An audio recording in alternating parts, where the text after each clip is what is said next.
Okay, I think we can start.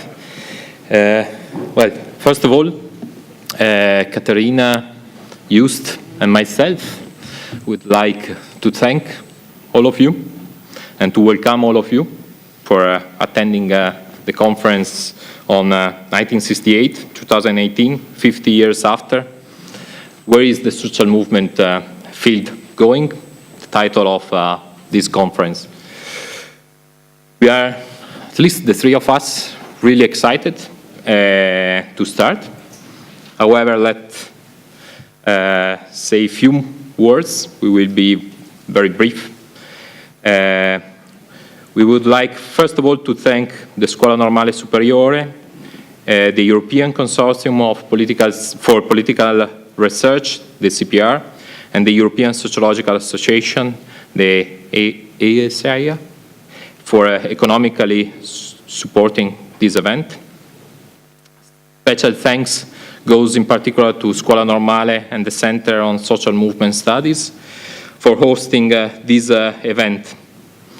The head of department and the director of Cosmos is not with us here today, but Donatella Della Porta, the professor Donatella Della Porta, she will be here with us from tomorrow.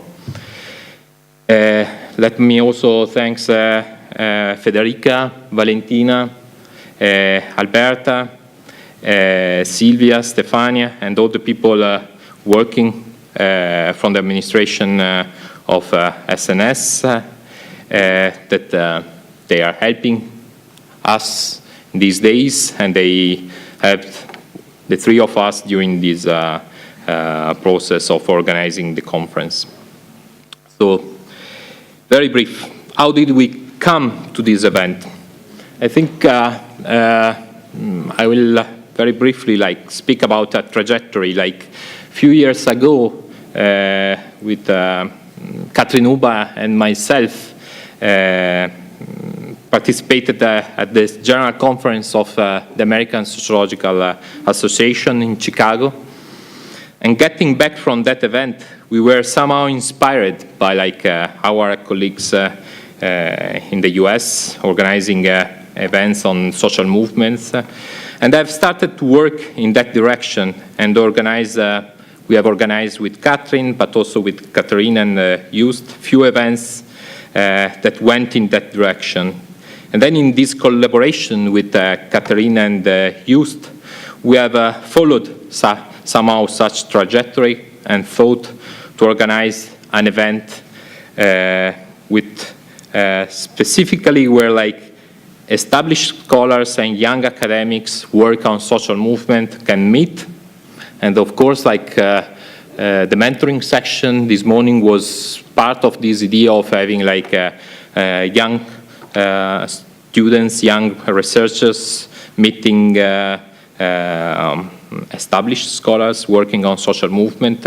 And the whole 3 days of the conference would be part of this idea. And an event like this is also was organized with the idea of having scholars outside Europe coming and joining us in a discussion. We have received almost 200 applications for this event from all over the world. And an event like this also could further strengthen, we think, the collaboration between the standing group on political participation and mobilization of the ECPR and the social movement stream of the European Sociological Association. So I think already we have achieved something. We hope that the conference will confirm such achievement. Very briefly, why a conference on 68? I guess that we have initially thought that we would have not liked somehow to leave the discussion of 68 only to historians. And we wanted to have, together with historians, also social scientists, discuss about 68. That was the beginning. But there is more behind it. 68 and 50 years after 68, is more or less an opportunity for all of us to meet and to discuss. 68 has been a turning point, a transformative event, shaping social movements, political parties, universities, state, individuals, societies. But we also know how much 68 and 68 mobilization has radically reshaped the social movement scholarship. So we have thought that 50 years after, we should take our time to reflect on such radical development that the social movement field has seen over the last 50 years. But also we hope that this conference can work as a trigger for future development of the field in many directions, as 68 and the 68 mobilization has been instrumental for the development of the social movement literature in the past. So I leave the word to Joost. Thank you, Lorenzo. My addition to this introduction is going to be of a more practical level. So I'll walk with you through well, not literally through the program, but I'll give you some practical information about the panels that are coming up, about the lunch breaks, about dinner, etc. So about the panels, it's quite straightforward. Just keep in mind that overall every presenter gets 15 minutes to present, and that discussants get 5 minutes per paper to discuss. And we ask all the chairs to keep an eye on that so that everyone has equal opportunity to speak, and as well to keep sufficient time for discussion afterwards. And also we have beamers and laptops in every room where presentations will be, so you can use that for your PowerPoint presentation. So no surprises there, but I thought I'd just mention it. The program, we're very excited to have a very rich program, we think, which brings together, as Lorenzo already mentioned, young and established scholars. I think we have a list of very exciting keynotes and roundtables, as well as some very interesting looking panels. One thing that has not been added to the printed program is that Colin Crouch will join the panel on populism, which is later today. I can't remember exactly the time, but it's the latest session today. So we're really excited to have him here as a speaker as well. And we're sorry that he's not on the program, but you have the information now. About breaks, very important. We need to keep ourselves hydrated and fueled. So the coffee breaks will be in the Polaiolo room. For those who've already been at the mentoring session, it's that room. It's like everything else, it's located on this floor. You don't need to leave this floor. And this floor, you might have noticed already, is shaped like a square. So you can just follow the square and ultimately you will run into the room that you're looking for. So there's 2 toilets as well. There's only one exception, or maybe there's 2. The first exception is that if you want to smoke, you can do so either all the way outside, but you can also do so on the 3rd floor. There is a terrace on the 3rd floor that you can use for that. Apart from that, the other exception is lunch. We haven't arranged lunch. You need to go outside and find your own lunch. A thing to keep in mind there is that we didn't schedule all that much time for that. You have 1 hour for your lunch. So keep in mind that if you are certain that you want to make it on time back for the panel that comes after lunch, don't sit down for lunch. You won't make it. There's not enough time. So make sure that in that case you grab a sandwich somewhere or something like that. Also, keep in mind that in this building, it can take a couple of minutes to make it all the way up here, as you might have noticed already. There's only one elevator that makes it up all the way to the 5th floor, and that elevator is not all that big, neither is it very fast. So keep that in mind. Those of you who are feeling sporty, you can get up here by using the stairs, or you can use the second elevator to the third floor and do the rest by stairs. But just keep it in mind that that's a bit of a bottleneck in this building when you're coming back from lunch. There is Wi-Fi in this building. There is EduRoam, which is probably the strongest connection and the easiest to log into. But if you don't have access to EduRoam, there is information in the package that you received when you registered on how to get online on an alternative Wi-Fi. Apart from that, we need to talk about dinner. We have organized dinner today, and we are inviting everyone who is officially registered for this conference is being invited for the dinner. Other people are welcome as well, but they need to talk to us and they will have to make a contribution for the dinner. So if you're registered for the dinner, we are counting on you to join us for dinner tonight. Otherwise, try to speak to Lorenzo before noon and you'll get the necessary details on how to join us. So dinner will be tonight at 7:30. That's 1 hour after the conference stops for today. So you have 1 hour, sorry? 30 minutes? Okay, I think we stopped today at 6:30, is that? Yeah, we stopped. Okay, so we have 1 hour to, I don't know, go to your hotel room, refresh, whatever you want. I'll make sure that I'm downstairs at 7:15. And then between 7:15 and 7:30, we'll group here. And then the restaurant we're going to is on the square downstairs. So we can just walk there in 1 minute. The details of the restaurant are also in the program. It will be a buffet, which will have stuff for vegetarians as well as vegans. And there will be some drinks covered as well.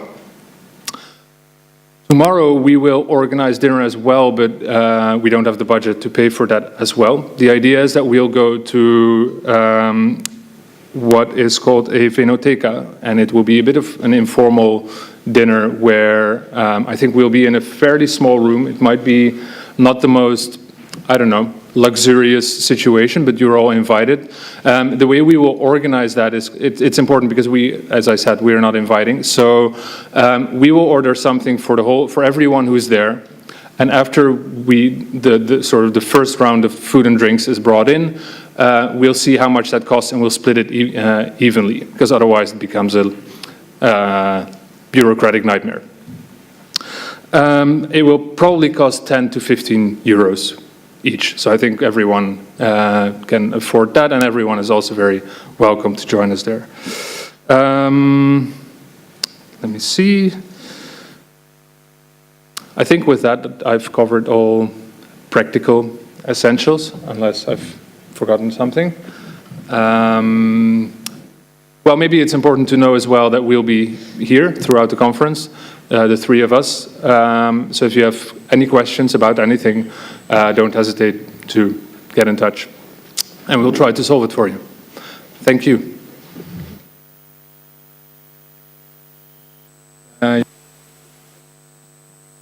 Oh, yeah, okay.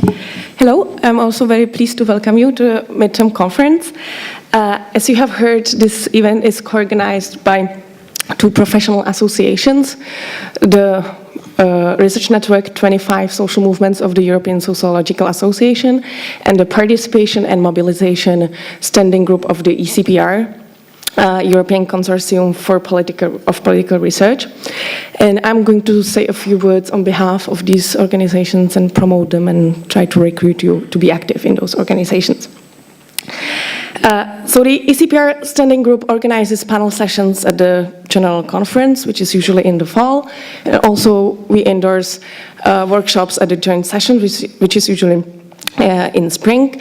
The next first thing that you can apply for with the ECPR is a General Conference that is going to be in September 2019 in Wrocław.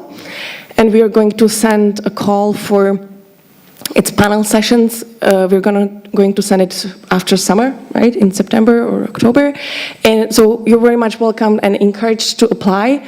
The little bit different thing than to other conferences here is that you need to apply for the whole panel session. So there is no application for separate panels, but for a whole panel session. And then later on, you can apply with individual papers to this panel session. Regarding the European Sociological Association Research Network, this organization has been the primary original organizer of this midterm conference that takes place every 2 years. And in between, there is this general conference of European Sociological Association, where we also try to organize panels and would like to encourage you to apply and take part in this conference.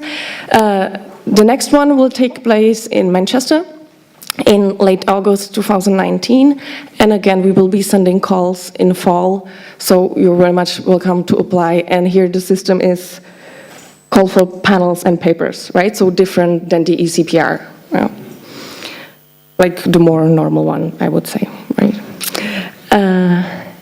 It's really great that the two associations were able to get together to work together and join forces. So this is the only way how we were able to organize such a big event. But of course, it would not be possible without you, the participants and the members of the organizations. And we very much appreciate that you are actively involved and being members of this organization. I didn't need to tell to social movement scholars that formal membership is also important in those organizations, not only for organizing stuff and leadership, but for especially the ESA research network, also financially, because we get paid based on the number of members. So I would like to encourage you to become members of those organizations if you are not yet members. For the ECPR, it's for free. Probably if you're from Europe, your institution is already a member of the ECPR, so you just click to become a member of the standing group. If your institution is not a member, which can be the case for non-European scholars, we also can have members at the standing group that are not members of the ECPR. So even people from institutions that don't have ECPR memberships are more than welcome to become members of the standing group of the ECPR. With ESA, there is this standard individual membership fee to become a member of ESA, and then you can click to become a member of the research network. If you are already a member, we would like to encourage you to get involved and get active. Don't be shy. Run for leadership of those organizations. Feel free to apply for panels, propose panel sessions, and apply with papers. Also, even just using the email list of the organizations to share information that you think might be relevant would be good. And this is the thing that keeps the community going, and that we can develop some networked research field for social movements in Europe. I think that will be all from me, so let me wish to all of us intellectually stimulating conference, and I hope we will have a good time. Thank you.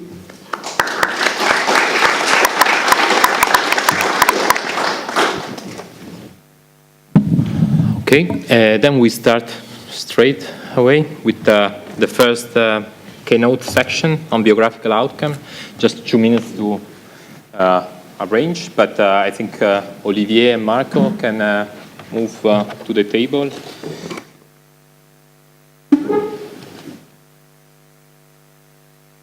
Olivier, if you sit here.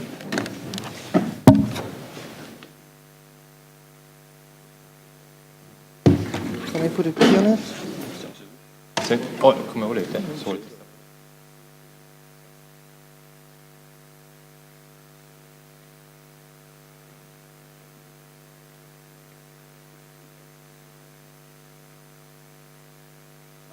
Je commence apparemment. Ouais. Je me mets ici.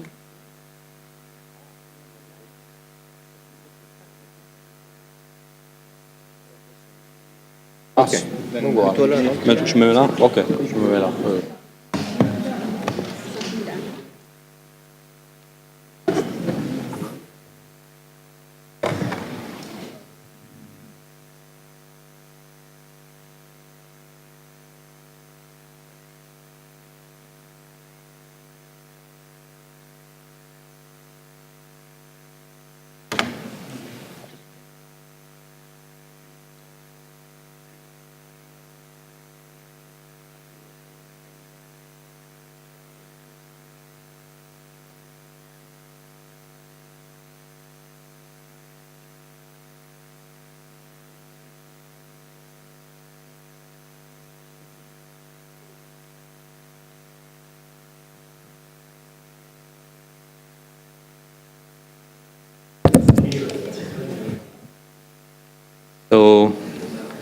welcome again.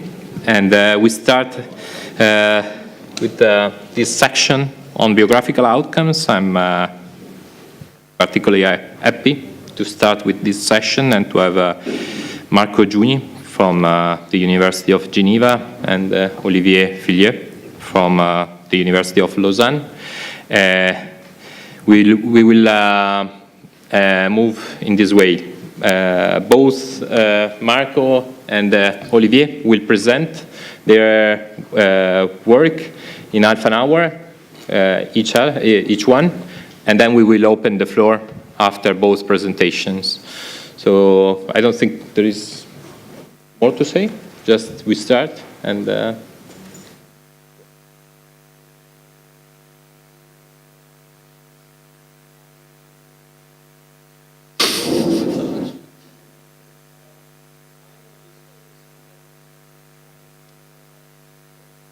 movement field going. I don't know, and I won't tell you. I will try to tell you a little bit where I am getting to, at least as far as biographical impacts are concerned. The title of my presentation, the biographical impact of participation or impacts of participation in social movement activities beyond highly committed New Left activism, is actually the title of a book chapter that I wrote together with Maria Grasso, who's over there, and I'm presenting part of this work. I was actually planning, when Lorenzo invited me, to present some new, fresh materials, but I miserably failed to do this. So. Not that I was not doing anything, but I was doing other things. I will perhaps say something about these other things if I have the time at the end. But this is still on the agenda, so Maria and I are still hoping to be able to contribute to the literature on biographical impact in the direction that I will.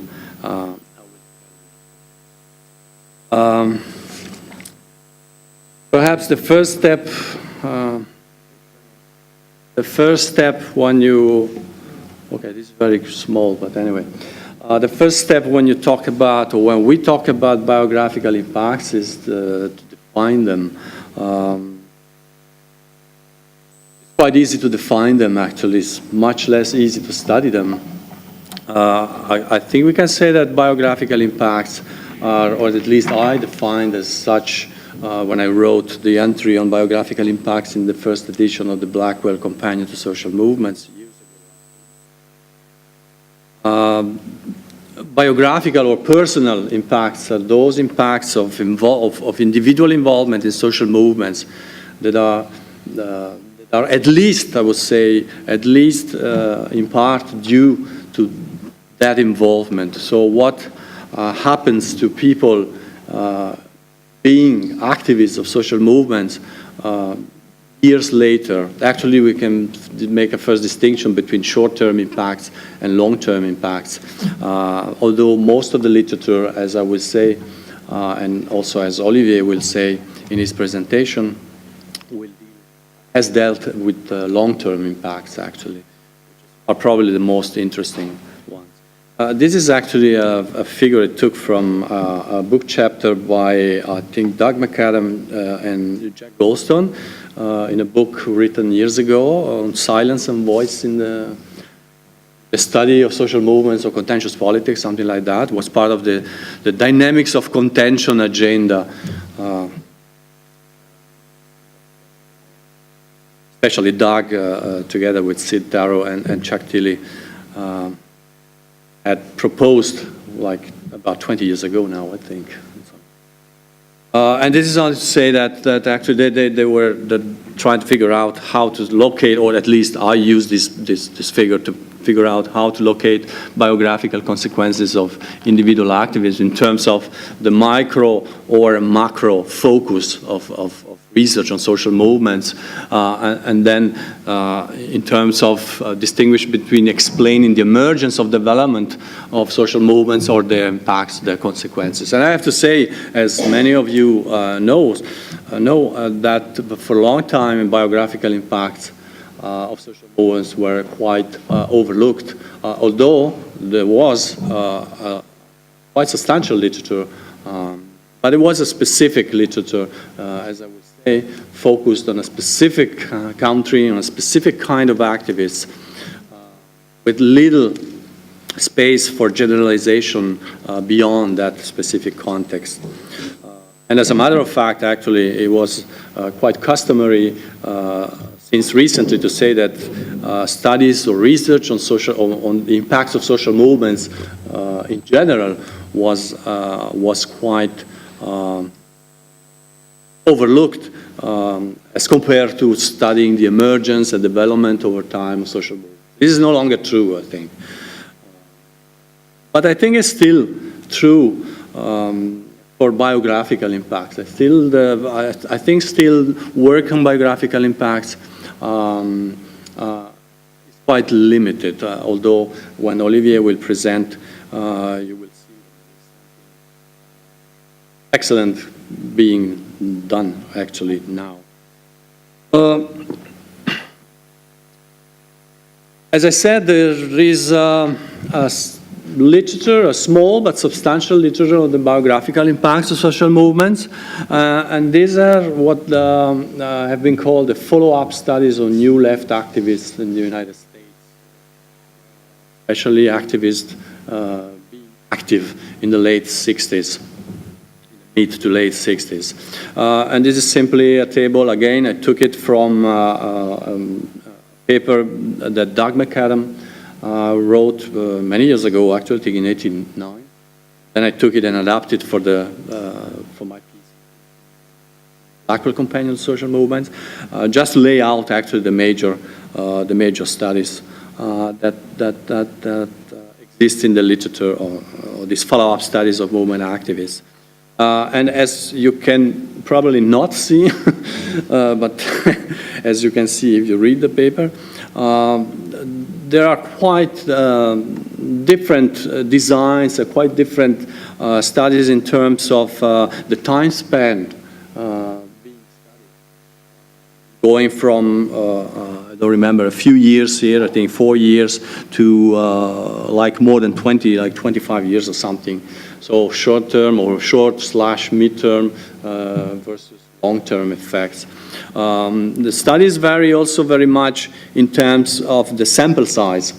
We have quite small samples, like here I think the smallest one is like 11, Whelan and Flax, a very famous study actually on a very small sample.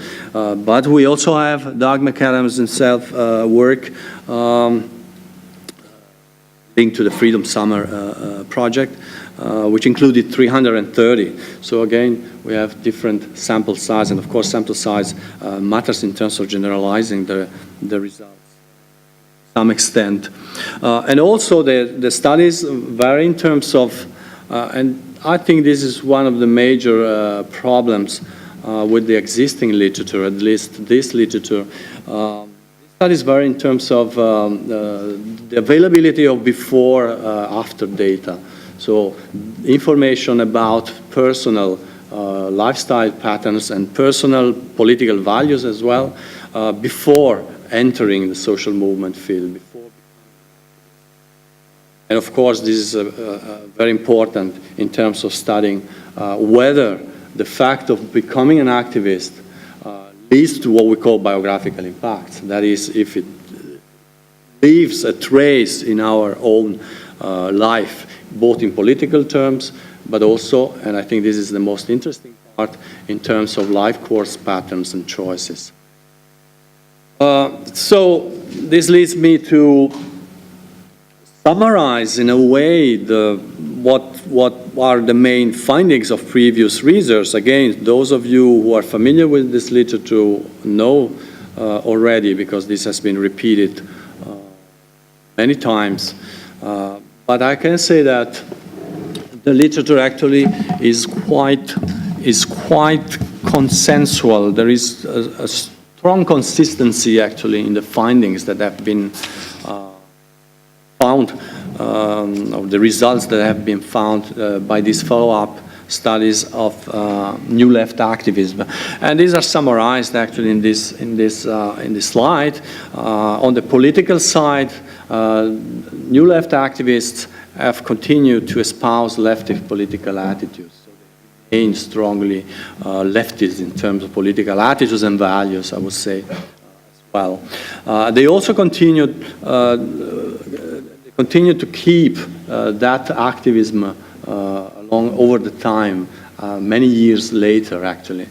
And of course, with all this, as compared, whenever a control group would exist, and because some of the studies didn't have actually a control group, but whenever the control group was present, like in McAdams' work, this is as compared to non-activists, of course. And then the most interesting part, in my view, in terms of life course choices or life course patterns, activists, New Left activists, were concentrated in teaching and other helping professions, so in a specific job sector, I would say. And they also had different choices concerning their own family and personal life. So they were more likely to have divorced, to remain single, or to cohabit rather than being married, and not having children or having children later on.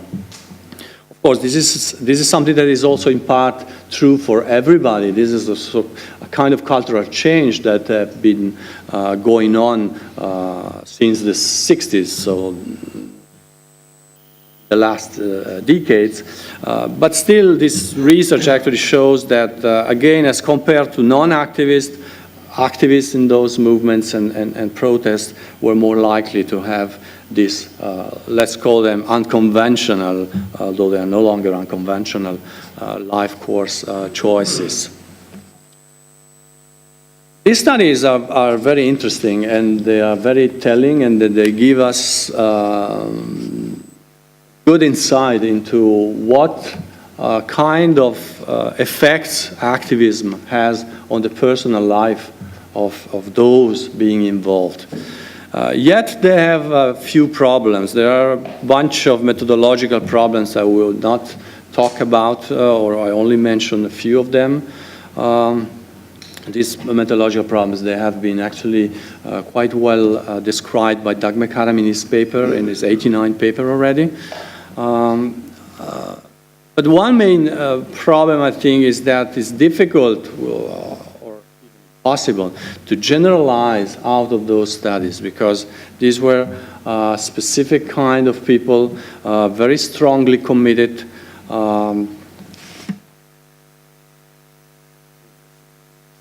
very strongly committing. Okay, these are the shortcomings that I would like to raise and to stress. Shortcomings of previous research, not only according to me, but according to other people that have. So the focus on highly committed activists. Okay, they found that strong commitment leads to important long-term impacts, both in political terms and in terms of life course choices.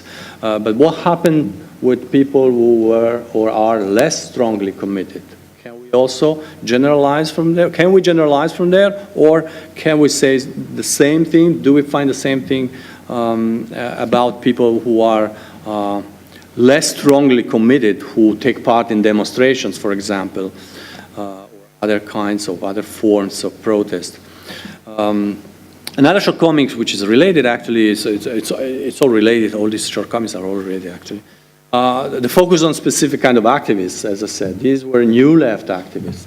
But not, although New Left and more generally leftists are more inclined to participate in demonstrations, as we know from the literature.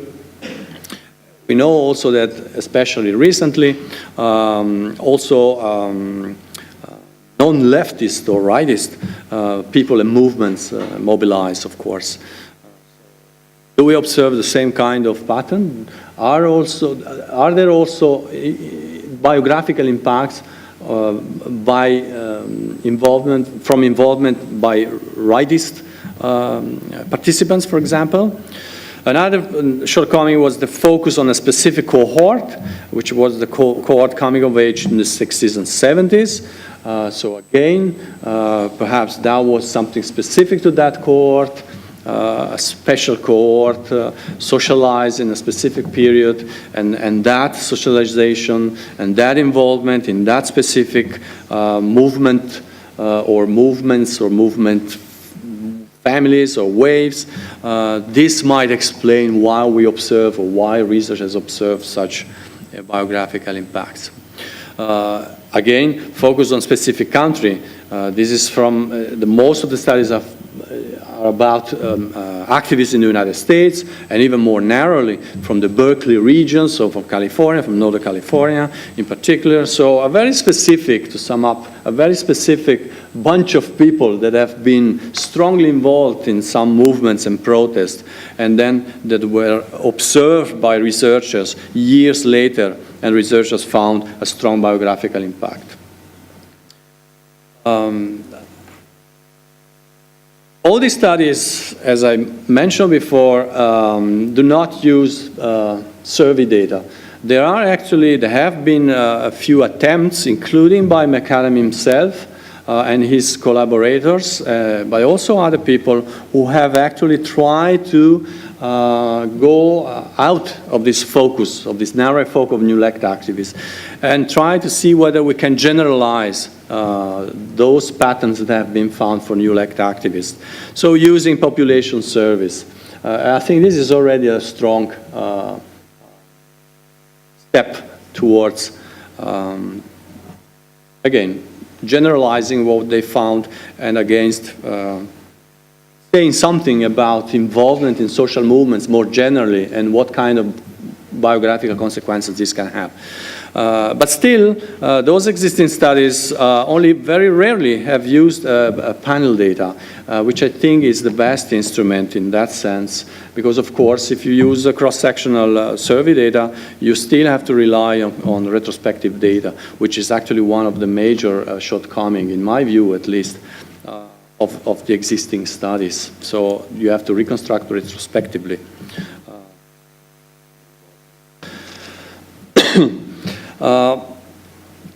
So I think panel data is a very good instrument.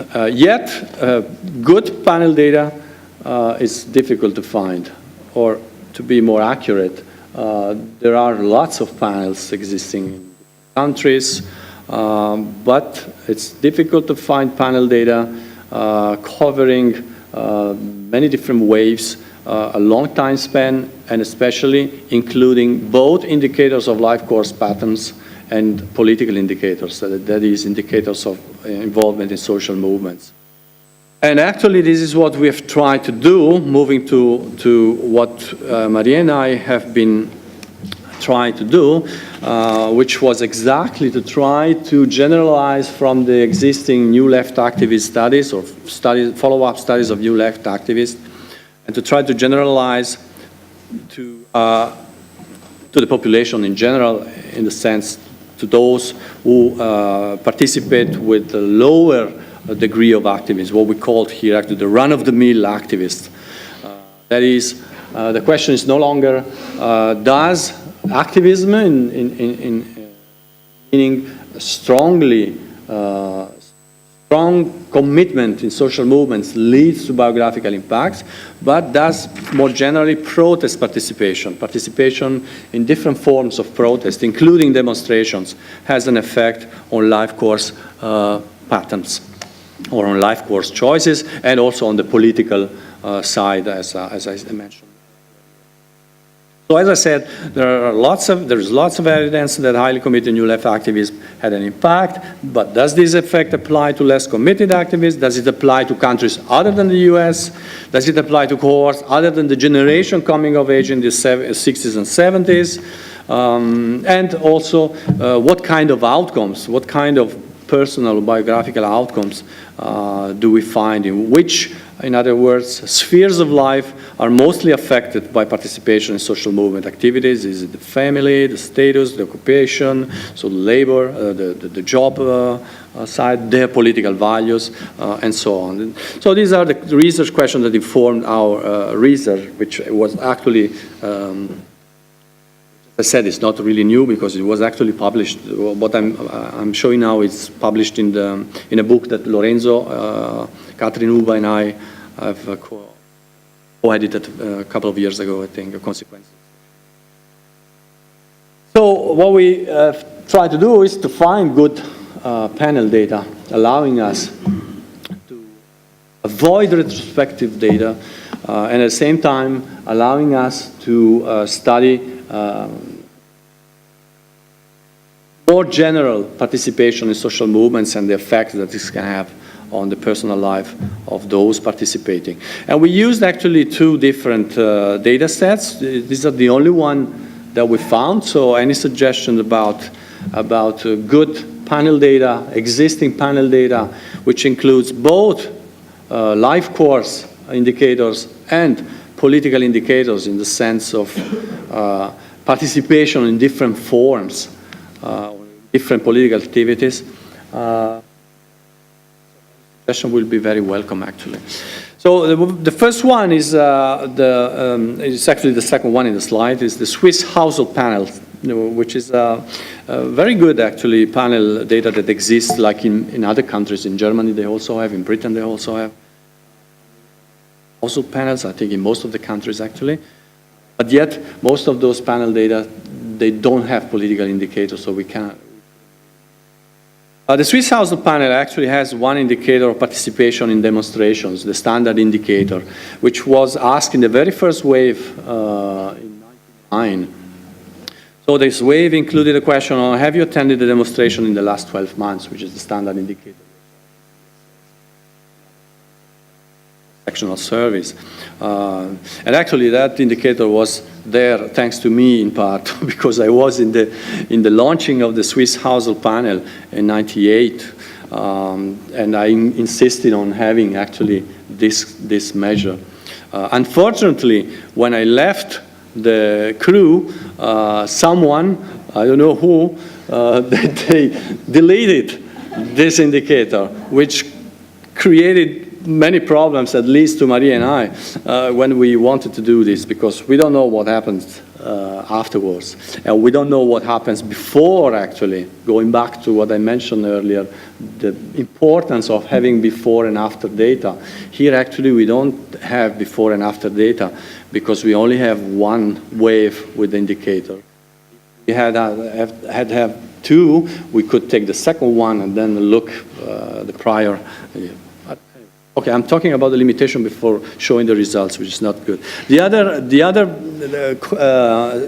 panel, or sort of, is the 97 British cohort study. This is a cohort study. This is different. So this is one cohort which was interviewed in 2004 at age 34, and then it was again interviewed in 4 years later in 2008.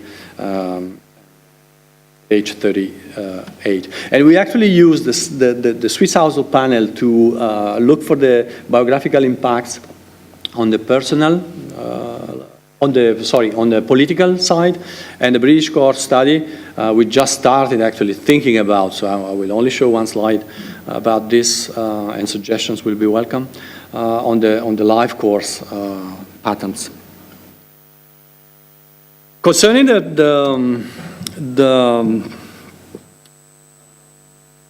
political, again, it's a little bit small, but maybe up there is a little bit larger. This is a graph. This is a figure including many graphs, coefficient plots, from regression analysis that we've been doing with this household panel, where we're trying to test the effect of having demonstrated in '99 on different indicators of political attitudes and behaviors, or declared behaviors or reported behaviors, like 15 years later in 2004 14 years later, in 2013, which was the last wave available when we did the analysis, actually. Now we could go a little bit further. For two of the indicators, it's 2011, because actually they were not included in subsequent waves. Lead questions, and they add new questions. Best thing you can have. And what and these indicators actually are five. Political interest. So to check whether people who participated in demonstration in 1999 had kept a strong political interest 15 years or 14 years later, as opposed to those who did not participate, of course. This is the advantage of this data, is that we can compare participants to non-participants. We have the problem with respect to before-after data, but we don't have it with respect to having a control group, let's say. So political interest in 2013, left vote. These are indicators that have been stressed in the literature on the follow-up activists, of new left activists, actually. So we took pretty much the same. So left vote in 2013, left-right placement 2013, and then also two indicators of civic/political engagement, so being member of an environmental organization.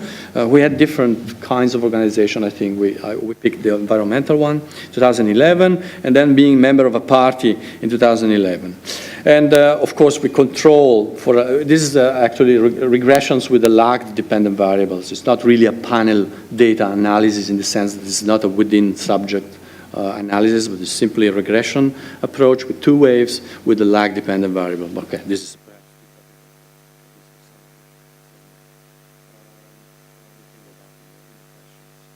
And what we found actually is that we found a statistically significant impact for at least three, I would say almost four of these indicators. We didn't find a statistical, if you can read, you should look at the coefficient for demonstrated in 99 actually, controlling for the other variables.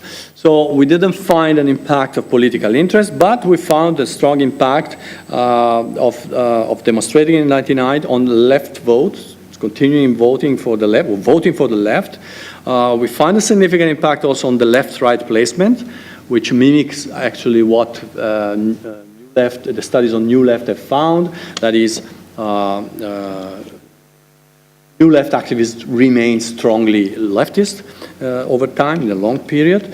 We also found an impact on the organizational indicators, being member of organizations. So those who demonstrated in 99 were more likely than those who did not demonstrate in that year to be member of an environmental organization 12 years later. And we almost, if I can see exactly, I don't see if it's significant or not significant, but if it's not, it's 5%, it's significant at 10% level. We also find a nearly significant effect of being member of a party in 2011. How much time do you still have? 10? Okay. I will summarize at the end, but still what we, the indication with all the limits, or the limitations or the shortcomings of our study, the indication that we found is that those biographical effects that researchers have been found for strongly committed New Left activists in the United States, they might, let me use this word, they might be present also beyond that specific group. So there might be something broader going on relating participation in social movements and our own political attitudes and values. And then but this is very tentative, even more tentative than the first one actually, but this is unpublished, so this is new. This is the only new thing I can propose to you so far, which I know is a bit disappointing. We are actually struggling, or we are trying, but the data limitations are quite important.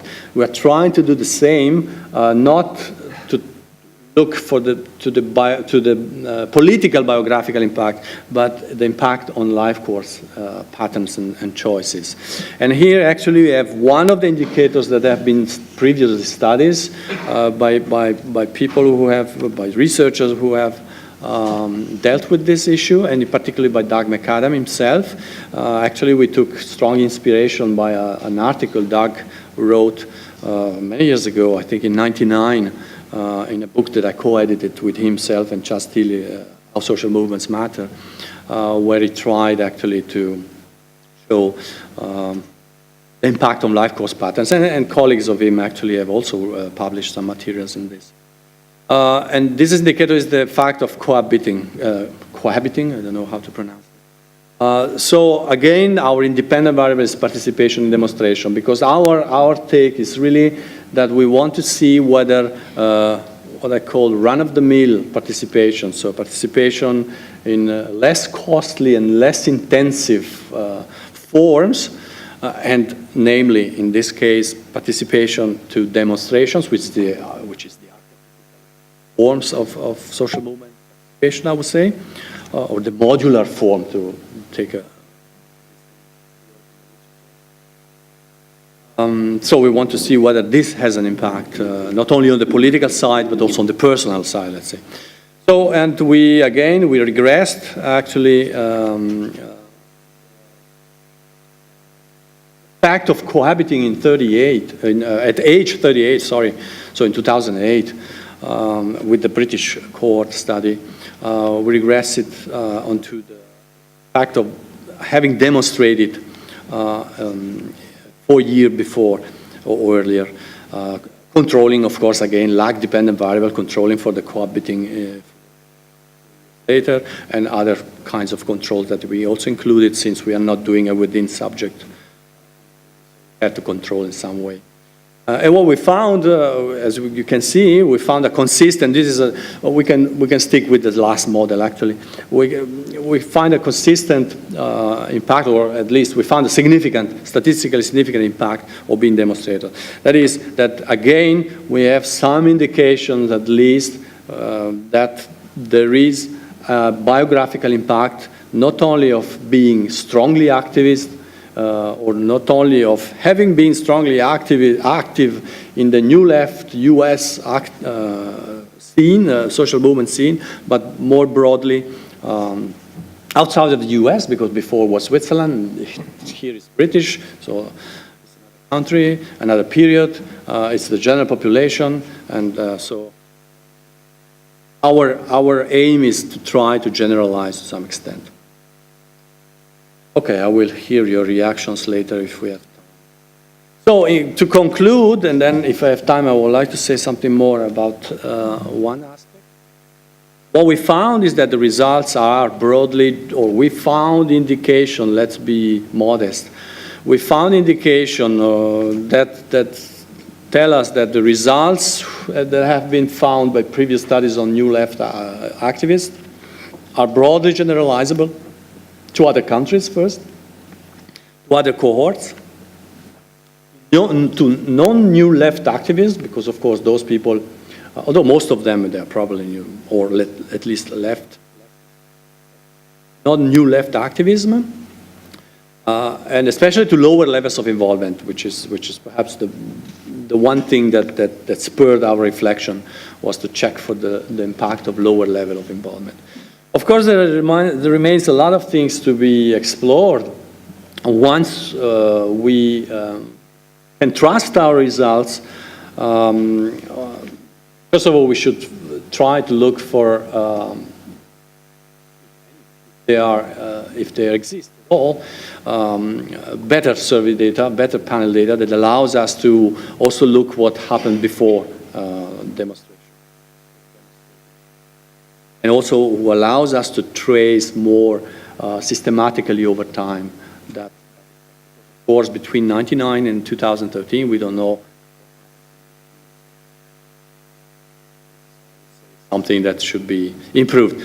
But let's assume that this is an actual finding, the reflection should go to what are the mechanisms actually that explain why the hell, I would say, or why the heck, someone who simply participates in demonstration, in street demonstration, keeps her or his activism over time, keeps the commitment to certain values, and makes some life course choices as compared to those who do not or did not participate. Of course, if we first step, let's try to trust this data and these results, and then we have to sort out the mechanisms. And finally, once this is done, the next step, which actually was there since the start of our reflection a few years ago, is to go beyond what we call personal impacts or biographical impacts to reach what the literature has called the aggregate level effects, or at least what Doug McAdam has called the aggregate level effect. That is effects that are not only limited to that person being involved in social movement or in a protest activity, but effects that spill over on society, let's say, and which might help explain actually what something that sociologists, I suppose, are trying to explain for the last 2 centuries, that is social and cultural change. And actually there is, if I still have a few minutes, 1 minute, well, just to mention then that there is actually some work again that have been done by Doug McAdam, and from which we took inspiration, but so far we didn't really do anything in this direction. And Doug has tried to suggest one way to explain cultural change through the involvement in social movements and the personal impact that such involvement can have. Of course, we know that there are a bunch of theories of cultural change. Well, one major that everybody knows is Ronald Hingelard's theory about cultural change, replacement of cohorts based on the fact that some cohorts have been socialized in a specific period of wealth and stuff like that, so welfare state, economic growth, blah, blah, blah. This is one answer. There are other answers, actually. Doug himself actually mentions a work by Richard Easterlin, which looks actually also the role of economic factor, but in another way, which looks at the fact that different cohorts found different economic opportunities, and this actually delays, for those who find less opportunities in that sense, delays actually entrance in the adult life. So this is another explanation. But Doug actually has made an explanation which is more interesting for us, because it's an explanation which is based on the idea that people engaging in social movements first innovate in a way, so tries to practice new or unconventional life course choices like the ones I mentioned, cohabiting and so on, and then these choices actually gets embedded or got embedded in some specific geographical and social locations, basically college campuses actually in his view, and then through process of adaptation they sort of diffuse. So the mechanism in his idea is diffusion from one own engagement to the broader society. So if you're interested, I can give you the reference, which I think is very promising work. I think it's interesting because it's the only theory of social and cultural change that I know, or one of the only, but in terms of biographical impact, it's the only one that looks at how the engagement of a few people in social movement activities can end up with cultural change. I think this is very interesting.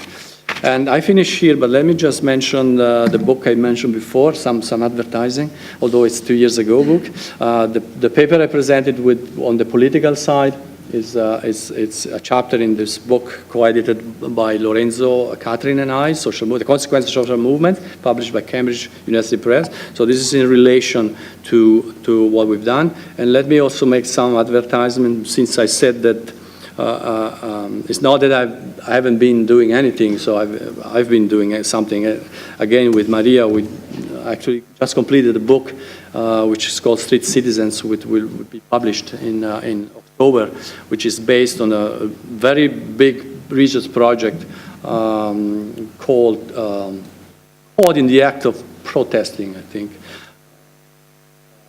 Protest survey project, which was actually coordinated by Bert Klandermans, who's just in front of me. Wrote a book that sort of summarizes this, the results of this big. Very much.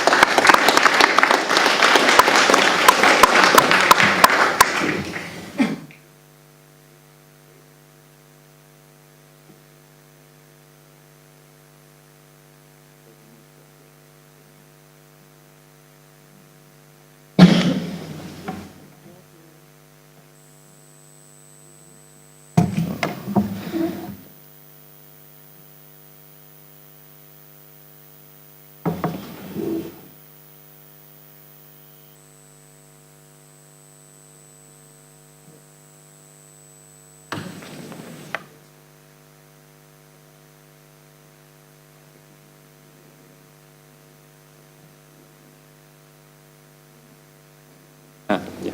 Thank you. Okay. Thanks to Kateřina, Joost, and Lorenzo for inviting me, presenting this research we just finished. So I'm very happy I can, in front of this very clever audience, present the result of this research, which is called The Biographical Consequences of Activism, Trajectories, Networks, and Organizations. The research falls directly in the category of research that has been just discussed, so I wouldn't say anything more about it, okay? So I will just present my data. I will try to explain how we did work, because we did develop a kind of specific way of searching for activists, 68ers, and then we employ like specific methods to deal with it. And perhaps if I have time, I will give you some results. I did translate the introduction and the conclusion of this book we just published, and I sent it to you. So if you had time to read it, you have the results and the discussion of the results. So I'm sorry if I'm too like short or quick, but we can come back to the question sessions to it. And actually, there is this book which is summarizing the results of the research, because we did work, I will come back to it later, on 5 cities in France, 5 provincial metropolis. And then we have 5 other books which are dedicated to each city. It's a social history book about what happened during the 60s, the 70s, sorry, 68, the long 68, in 5 cities. And the book on Marseille has just been published, and there is also the book on Lyon, which has been published. The next will come later. To begin with, I would like to, I'm sure you know it, and it's certainly the same situation in other countries, but in France, there is a myth that has been constructed from one commemoration to another about what became, what the 68ers became, what they made in their life after trying to start a revolution. Actually, there is something which is very close to the conventions of classical theater, a unity of place, a moment in time, and a unity of action. So I think I don't need to explain it further. Like 68 is seen as a student movement, like flower power, no violence, very like nice movement, which is concentrated in Paris, and more specifically the Latin Quarter. And also most of the research and the books published on 68 are concentrated on the short period of May, June 68. And the result of it is that kind of things. It's just 2 quotations. I mean, this one is on France, and this one is in, yeah?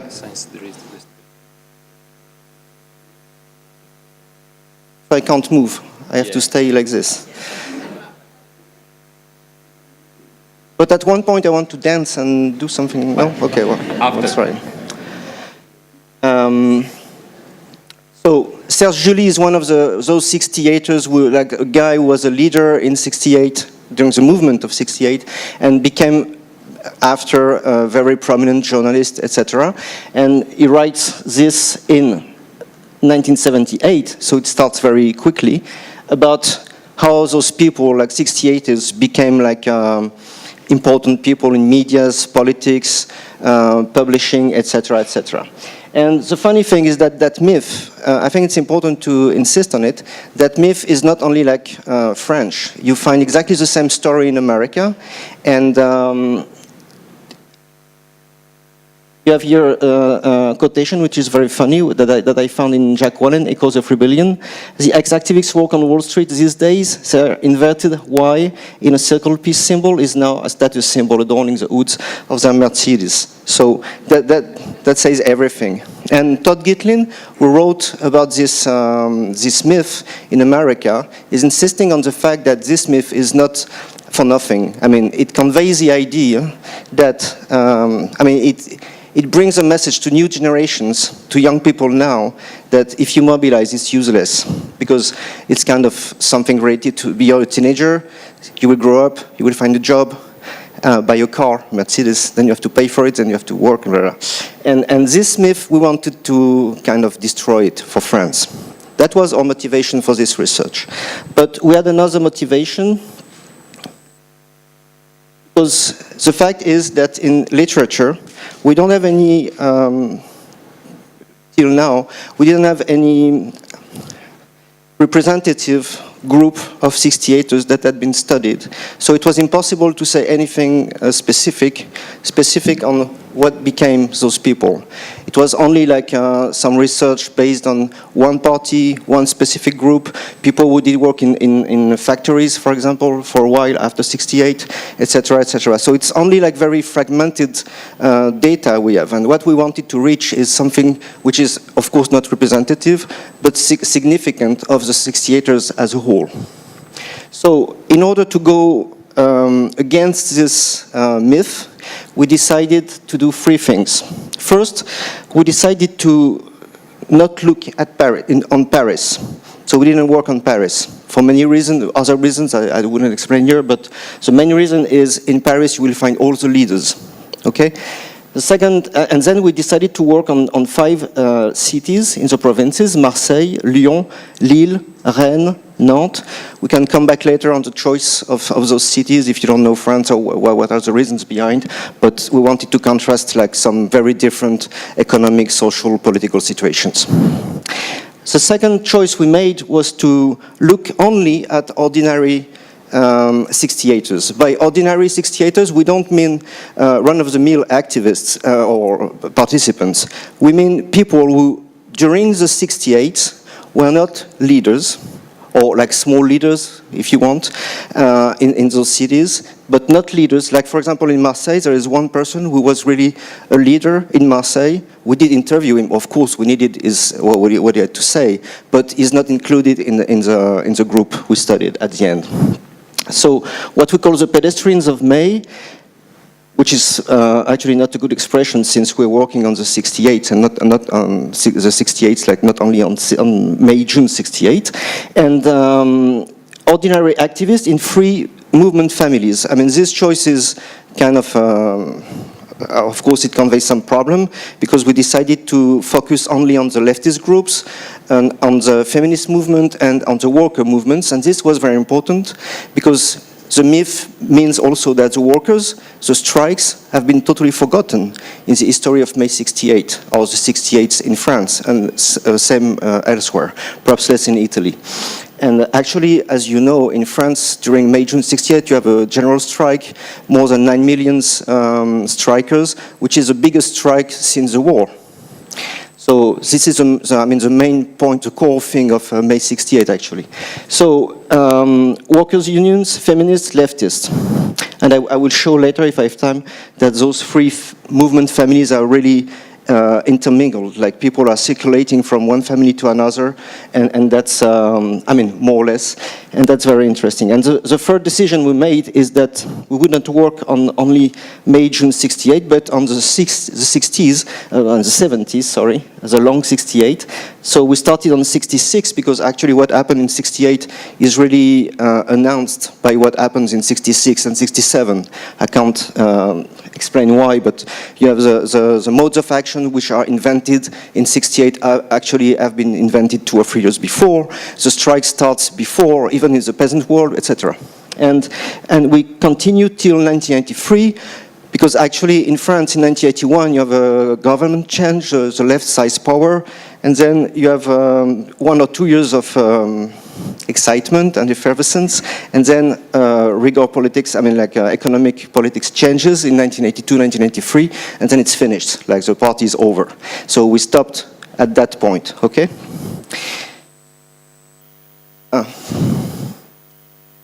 So how did we, so the question is the long-term consequences of commitment in those years, not only in 68, May, June 68. So how did we work? First, we adopt what we call a configurational approach. The term comes from Elias, but whatever. The idea is very simple. Think about a soccer match. Usually in social movements, what we study is just one team playing. And the other teams, we don't even see it, or if we look at it, it's like Playmobiles, you know, it's like just like a picture, like two-dimensional, one dimension. The idea was to work on our groups and their interactions with other groups, with the economic world, with the social, the way in each city associations are organized, etc. So configurational approach means that we will study our groups in relations to their environment, but not just as a decor, like really studying the interactions. And to do that, we needed to have a very in-depth archive work, in administrative archives mainly, to reconstruct what happened during the 70s in those cities. Because it's a localized approach, I would say. It's not like 5 monographs. It's the idea that there is, of course, international, national level that impacts what can happen in life course of our activists, but what is usually missing is a local environment, like the localized, what happens in the cities in terms of political, like elections, what's offered, like the supply side of activism in those cities. And so we try to articulate those different dimensions. And to do that, we had recourse to administrative archives. Actually, they are not open to public, but we got some authorization for digging in police archives, and we got a lot of things, especially those reports. You can't read it, but it's on purpose. I have no right to make a photograph of it, so it's good you can't read it. This is a report from the Renseignements Généraux, like general information is called, like the secret police if you want. And in those reports, the police will describe at length what happened this day in that strike. This is about an occupation in a factory and sequestration. You say sequestration in English? Sequestration? Yes? No? Okay, when you size the boss of the factory and you lock him in a room for 2, 3, 4, 5 days, how do you say it? Kidnapping? No, kidnapping is dirty. Anyway, sequestration. Yeah, well. So here is an example of those data, and with those data we could do something which is very interesting and very important to describe what happened in the 70s in those 5 cities. It's what we call the protest event analysis based on police archives. And in the case of Marseille, we have a database which is starting in 1966 till 1993. And so we can study at length and with a lot of details what what happened, what group did work, collaborate with other groups, etc. And for example, here you have one example of a very simple network analysis that shows from one period to another how the leftist groups became like kind of prominent, central in the occupation of the street and then faded away after a while, etc. So administrative archives and many other things, photographs, films, what police call situation analysis briefs. It's like a report which is more like in-depth about a group which is under surveillance, etc., with a lot of names, by the way. I will come to the names later, I mean very soon. Fanzines, private archives, also a lot of private archives that were given by the 68ers to us. And what in France we call the revolutionaries file, which is a file that was created after '68 by the Ministry of Interior. The idea was to make a list of all the agitators in France, just in case it will start again. Then they would be directed to some stadiums, things like that. It was that kind of thing. And we had access to this file, which was very, very important to find back names, and especially ordinary people who just disappeared from the picture after the end of the 70s. So with all those data, we could have a very precise description of what happened in our cities. And we were also very interested in the way activist milieux did build and how it was like anchored in the geographical space of the cities. I mean, this attention to like space, like concrete space, was very important for us. So we did study the way our militants or activists did circulate in the city, where they did fix themselves, where was they lived, where they were gathering, etc. For example, here you have. I'm sorry because I don't have my pointer. Is still not working. So I have to move a bit. This is for Nantes. This is a map of the universities, high schools. This is a map of the factories, depending on the kind of activities they have. And so this is to characterize the economic situation in the city. And here you have, for example, based on the postal address of people we found in the archives, this is where our militants, activists used to live. And you can see a lot of things in terms of regroupment in a certain area, which are, for example, lower classes area, etc. And here you have another map of the meeting places in the city. Well, just to give an example of the kind of data we gathered, and it took us more than 2 years before we started to work on the 68ers and the biographies. So this was the first part, like this archive work. The second part of the research is building a collective biography, what we call in history prosopography, okay? And of course, the big problem is we have no population of reference. We don't know who were the 68ers, and there's no way to know it. So we have to find a way to approximate something which is not representative, but significant. So we had 3 sources. First, of course, as usual, as we all do, we did interview the people in each city. We knew where, like, activists, because they were known. We would find them, like, in the newspapers very easily. And we started with those people. We asked them to give us names, give us addresses, phone numbers.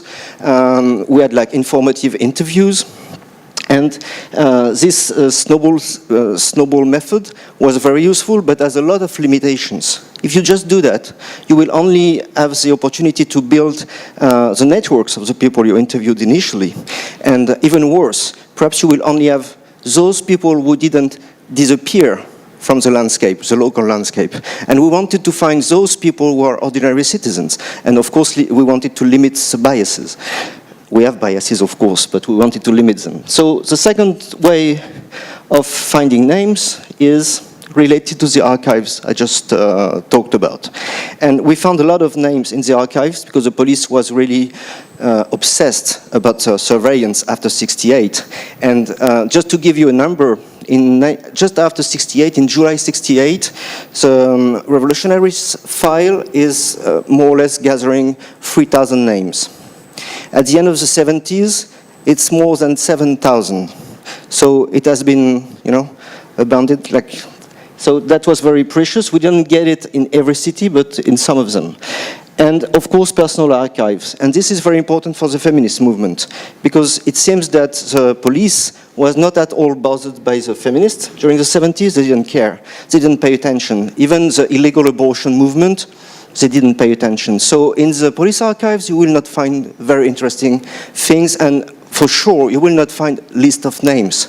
They didn't care. So the only way is to look at the people you can find, you can identify, and then snowball sampling. This is the only way. But also the archives. Our activists, today they are around 70, 72. So they are more or less at the end of their active life, and they were very eager to give us the more information they could, because it's like the last moment you can do it. And we gathered a lot of information, papers, leaflets, list of names, personal journals, from the feminists especially. So this helped a lot.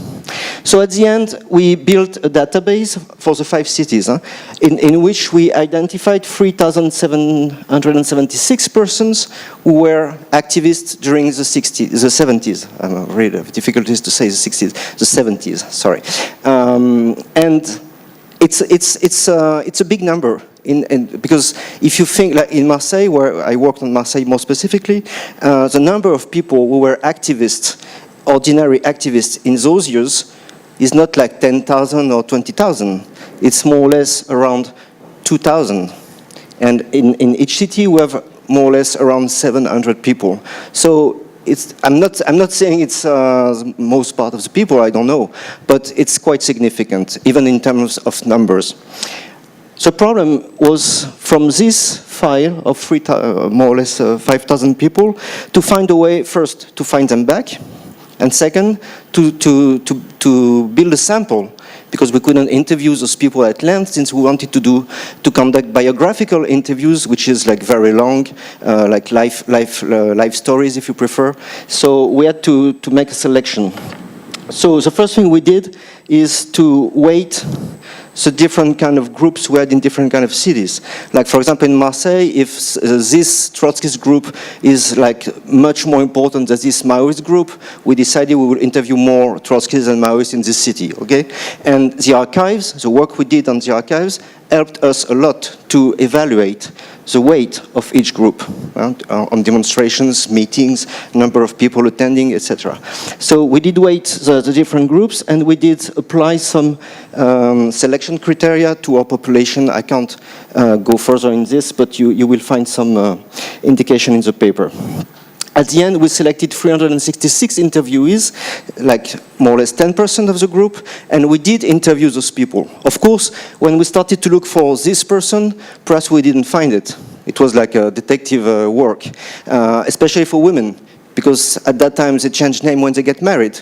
And our activists, I will come back to it later, did get married a lot. I mean, they changed, the couple was kind of, couple life was kind of, how could I say that, interesting. But at the end we found 366 interviewees that were able to fill all the criteria we had selected. And another thing is that we not only conducted interviews, live stories, if you want, we also used a live calendar. I will come back to it like soon. A live calendar, which is the best way, we think, to conduct quantitative analysis on biographies. And we have a control group, which is of course very important if you want to say something about what happened to your group. And the control group is based on a national survey from 1993. I mean, we looked at different surveys. This one is very useful because we have all the data we want about like professions, affective life, blah, blah, blah. And in 1993, we have, if we take only the cohorts, people who were born between 1942 and 1957, we have a group of 7,000 people who are exactly, I mean, were from the same cohort our interviewees, okay? Because it's very concentrated in terms of age in this period. So we can compare. It's not perfect. Huh? It's full of biases, of course, but on some questions and some dimensions, I think it says something when you compare. Especially social mobility, I will come back to it later. This is a life history calendar. I don't know if you're familiar with that kind of instrument, but you know, we have two ways of taking time into account in a questionnaire. One is like you have a questionnaire which is time-stamped, like you ask people at what time did you do that, like the succession of profession you exercise, blah, blah, blah. And then you can do a lot of things with it. But it poses a lot of technical problems. The life calendar is very, very useful to first help people to recover their memories. This is the first thing. Because the life calendar is something we feel in interaction, like the researcher and the interviewee are around the table, and you have to feel it together, okay? And the way people feel it helps them to remember their life, but also the dates of what they experience.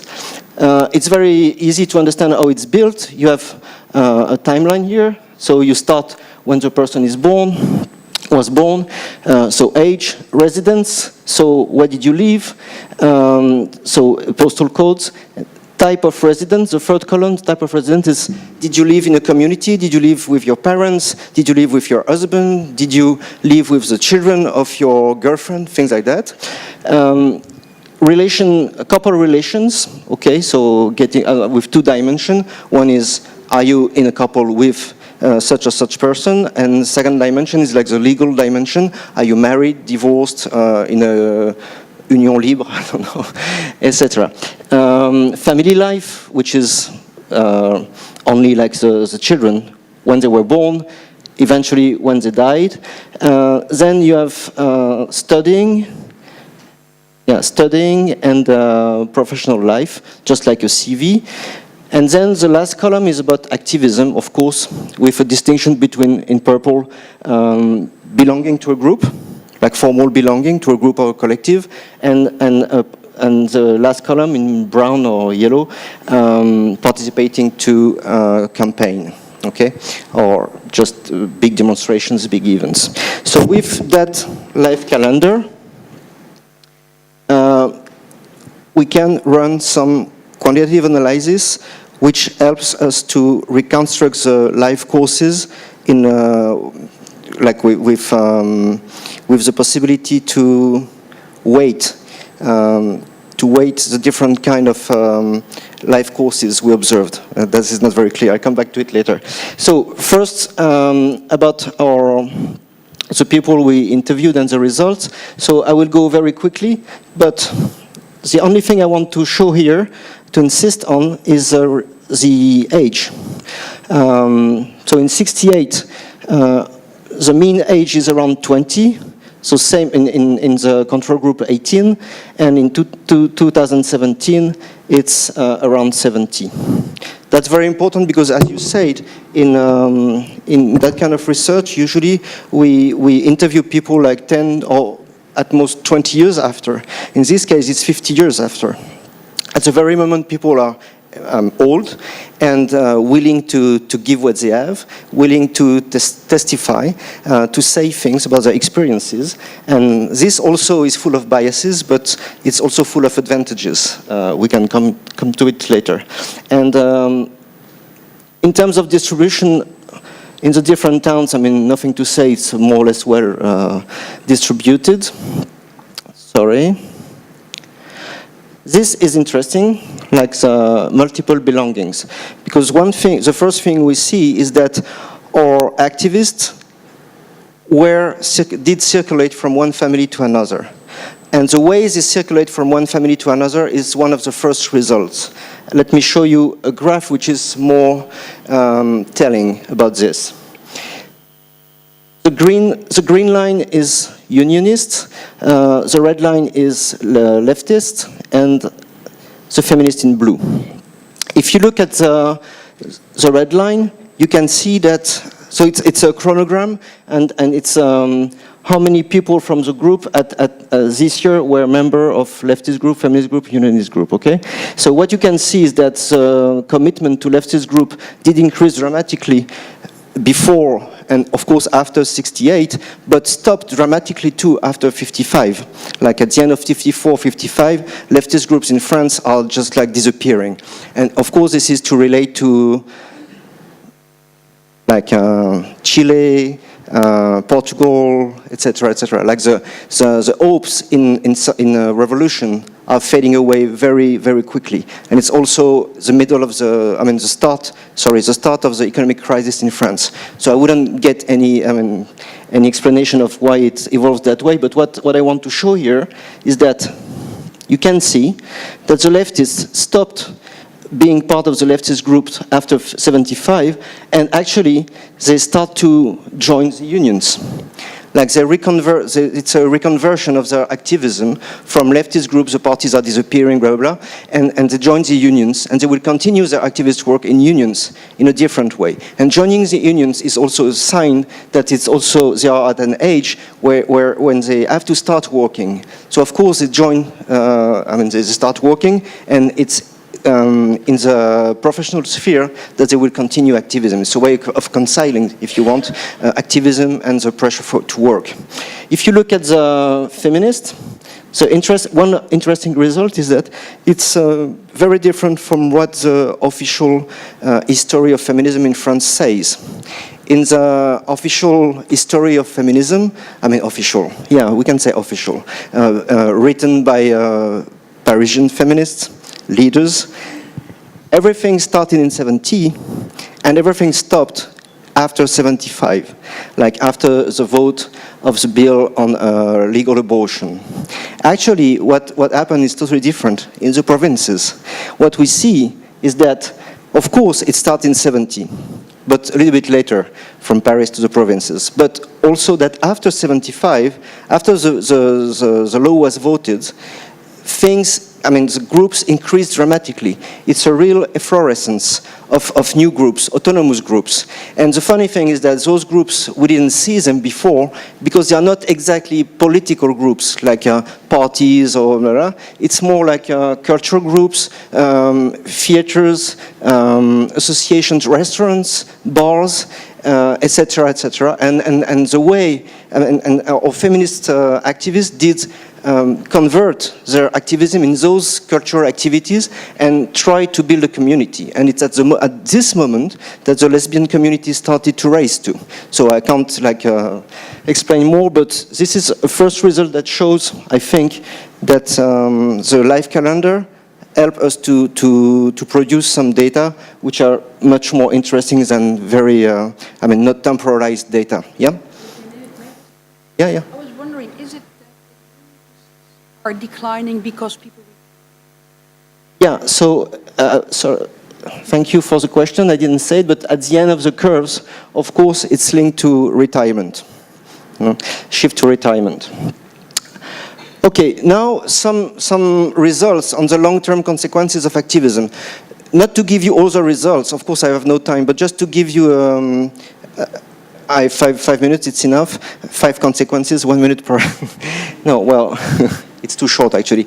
I will just give you some results in order to show you the way we did produce it, okay?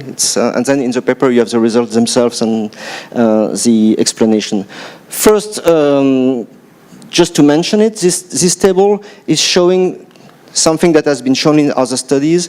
It says that in terms of affective life, people were really impacted by the activism, okay? I think Wallen Flax in Beyond the Barricades calls this postponed conventionalization. This idea of everything will come later, we'll get married later, we'll divorce more, less children, blah, blah, blah, blah. So I wouldn't say more about this, and I will just stick to one dimension, professional career. And then I can show how we did study it, okay? So if you look at the professional career, what became in terms of profession or activists, you can see a lot of things. First, this table is comparing the first occupation with the last occupation. And it shows that, because as I said, we can look at occupations year by year per year, okay? So it's not only like the first occupation and the last, we also study what's in between. But first occupation, last occupation. First occupation, mainly, it's around 75 when people start to work, okay? And what we see is that first, the 68ers are only 20% coming from a bourgeois family. Most of them are coming from not lower classes, but like very lower middle class, if you can say that, okay? So they are very often the first of their generation, of their family, to access studies after high school, okay?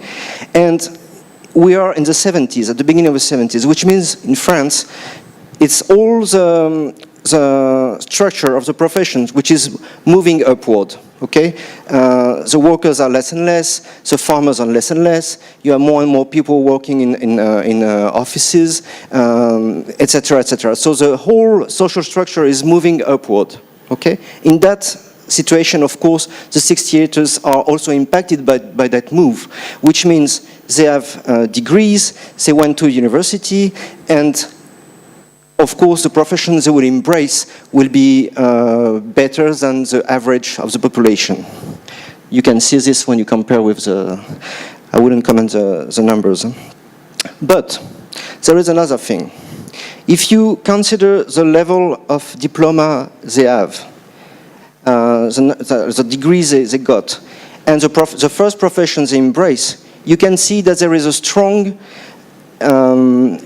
impact of activism, because actually they, for the most part of them, refuse to become what they could become. They refuse to, for example, go to an engineer school. They prefer to stop the engineer studies and become like an employee in an administration, which means, well, it's what we call in French, refus de parvenir, refusal to climb the social ladder, if you want. So at the beginning of their career, they just refrain from grading, okay? They don't want. They want to be petit chef, as we say in French.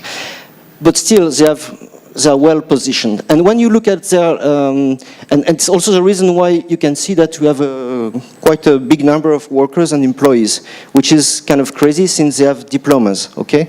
And when you look at the last occupations, what you see is that at the end, like now, it seems that some of them succeeded in coming back, in a way, after 10, 15 years. And what we were interested in is not that result. That result is interesting, but it's not enough. It's how it happened, what happened, who succeeded in coming back, who got stuck as a worker for his entire life. And here is a table which can help to understand it. So it's by age. Huh? So at the age of 16, how many people are workers, blah, blah, blah, blah. If you look at the green line, it's the workers, I think, yeah? You can see that our activists, till the age of 26, 30, were up to 20% workers. After that, so it means after the 80s, they started to leave those professions. They started to leave the factory. No more revolution, no more necessity to stay in the factory. And then they try to come back, find a nice job. And you can see, following the curve, that at the end, we almost have no workers now, okay? Well, the end is also because of the retirement shift. Huh?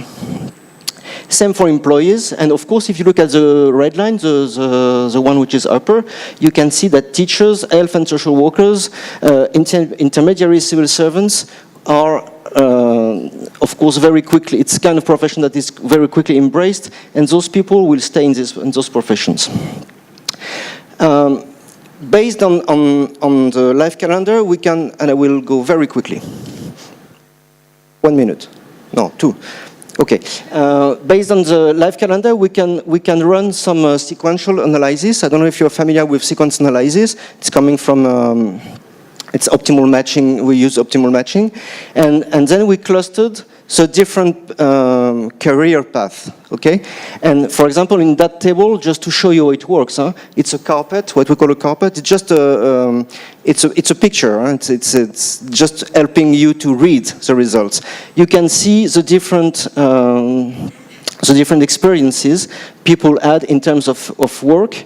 And then you can see that in the first cluster, for example, it's mainly people who were workers, remain workers all their life, and when we interview them, they are still workers, okay? They are like 17%. And with this clustering, we can build typologies, and we run those typologies for the 3 dimensions we're interested in: work, family life, and affective life, and activism. And with those three typologies, of course, those 3 bunch of clusters, we have to combine them. And at the end, we will find the Graal, that is, we will find a clustering of the life course of those activists with the 3 dimensions who are still searching. But in between, we found a way to represent it. This is the same, but in percentage. So we build something we like to do in France. It's, I know it's only in France we like it, but it's very powerful, I must say. This kind of chart is a chart in which we have, and which has a problem usually, it's not dynamic. This kind of chart that Pierre Bourdieu uses all the time. We did use it in a dynamic way. Actually, it's a chart in which 2 maps are superposed. So first map is the experiences of our activists after 84, so after the 68s, okay? And in active variable. And in passive variable, we did project the experiences before 83. And the more the experiences are close, or the people are close, the less they moved. You know what I mean? Perhaps not, but it's something like that. You will find more in the paper. And I wouldn't comment it, but at the end we can define 3 groups, 3 types of life course, 3 types of destiny, in which are combined the 3 dimensions we're interested in. And just to conclude on a number, and I promise I finish here, to tell you something about the social mobility linked to work. It's striking that, and we didn't expect such big results, such big differences. In total, the French population in those years experienced a downward mobility of 4%, which is nothing, 4%. Today it's around 20. So it's a period of really upward mobility for the whole entire population, 4%. And when we calculate it for our activists, it's 26%. So those people paid a very high price. I mean, it's me saying this. They paid a very high price in terms of profession, accumulation of money, whatever. So the exact contrary of the myth, okay? And the funny thing is that in interviews, those people who are now retired, so they have very little pensions for most of them, have no regrets at all. That is a message to the young. And also, but I wouldn't, no, I have no time. But we did find an explanation of the reason why the downward mobility was so big, and the reason we can find in the sociology of work about this concept of scarring, the idea that when people in the beginning of their professional life change work very often, have periods of non-working, blah, blah, blah, this has a continuous effect in their entire career. And this is very important because I have no time, but we still have a question to ask and to answer.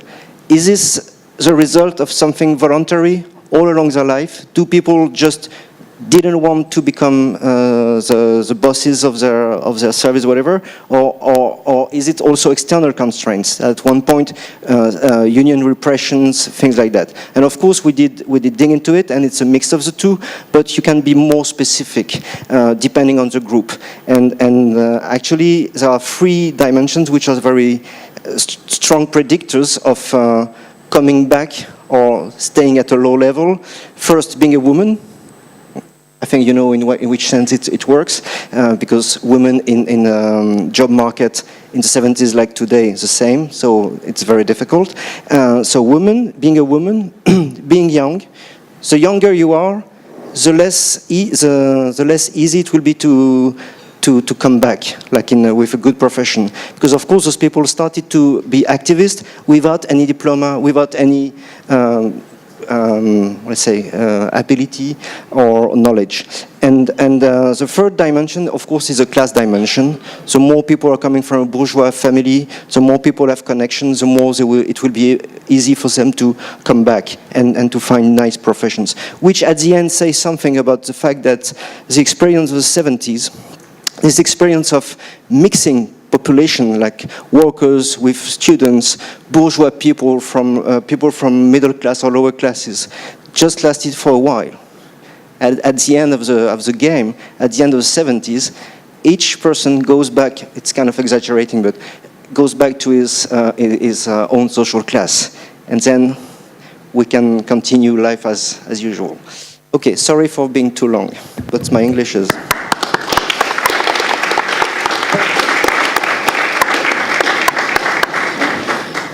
Well, thanks, Olivier, and thanks, Marco.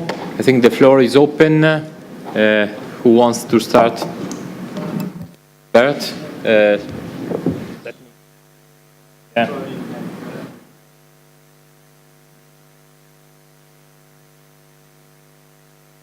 It's a question for Marco or a remark on what Marco was presenting. I think what is going on if a person becomes active in a demonstration, a question we often ask people, why did you not participate? And the most given answer is, I'm not that kind of person. Now, if after the first time that you have taken part in a demonstration, you can't use that kind of person argument anymore. So what happens is an important identity change. So people change their identity. They are now no longer a person that do not demonstrate. They are a person that does demonstrate. And the question to answer is not anymore why did you not participate, but why did you not participate in this specific event? Now, you know that in each demonstration there's a significant proportion of people who for the first time in their life take part in a demonstration. And I think this should be a very interesting group for you to find out how are they different from people who have been taken part in many demonstrations already.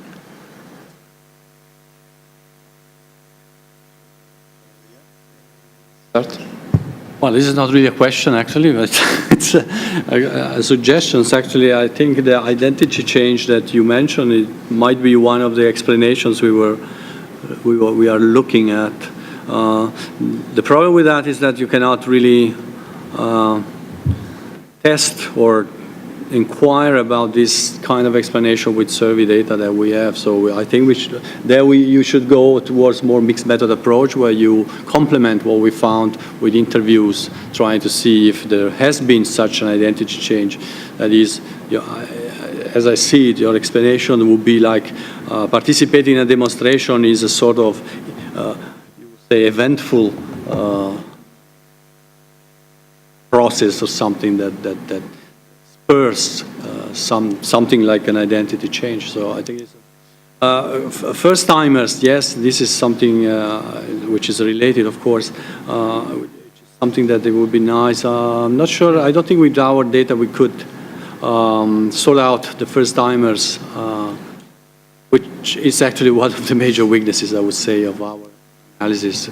Is exactly that, because we don't have the pre-data that's related to the before-after data.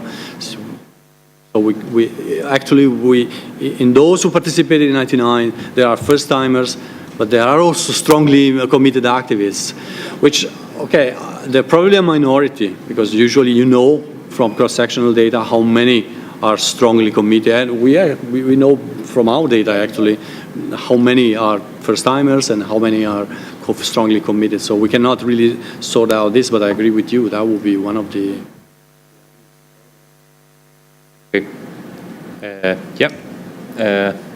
Let's do like this. We collect a few questions, and it's okay, Olivier, if we move. Yeah. So there's Jacqueline, Kirsten, Mary, and oh my God, Jacqueline, you go. Okay. I've got a question for both of you, just to be fair. I find this run-of-the-mill, I find it interesting, in terms of lower risk and lower, resources, costs. But you don't know in your data whether this is the only thing that they do. So you do not test that. That's what, if I would be rough, then I would say you can't, you do not test it, but you can, in all likelihood, because you know what kind of activities they do, because you have this battery, I presume. So you could control for that. That's one. Yeah. And another point, we know from our CCC data that about 92% of the participants is left. So I was interested, like the kind of effects or outcomes that you show are very much like leftish values and things like that. Would it be possible to compare your sample in left and right activism? I think it's very, very interesting to compare those two. And there might be a big difference, I presume. The more liberal, progressive values and the more conservative, and see how their, social culturalizing into different values might affect their life history. So that's for Marco. Then for you, I love this study. Let's start like that. Now the question. No, I think it's a lovely study. I seldomly saw such an extensive study. I love it. I thought and I like to break the myth, and it might you're breaking the myth that it indeed affects their professional careers negatively. Might well be related to a lot of other effects that we know. Having children later, not marrying, all these kind of things that we know from the flex workers nowadays. So it would be interesting to compare and to see, because then you will break more myth. Okay, we have Mary. Yeah, I have a question about how you could use this research moving forward for both of you in terms of expectations. And I'm thinking right now in the U.S., after the election of our current president, the Women's March, which was huge, and across the country, this recent march we had on March 24th for about gun violence prevention. And, the activists seem, if we can call them activists, right? Ordinary people really mobilizing. And so what would we expect, and how would we tease out a kind of a cohort effect, or not even it wouldn't be a cohort, but a sort of presidential effect, if you will, versus cohort versus participation in a particular demonstration? Connie?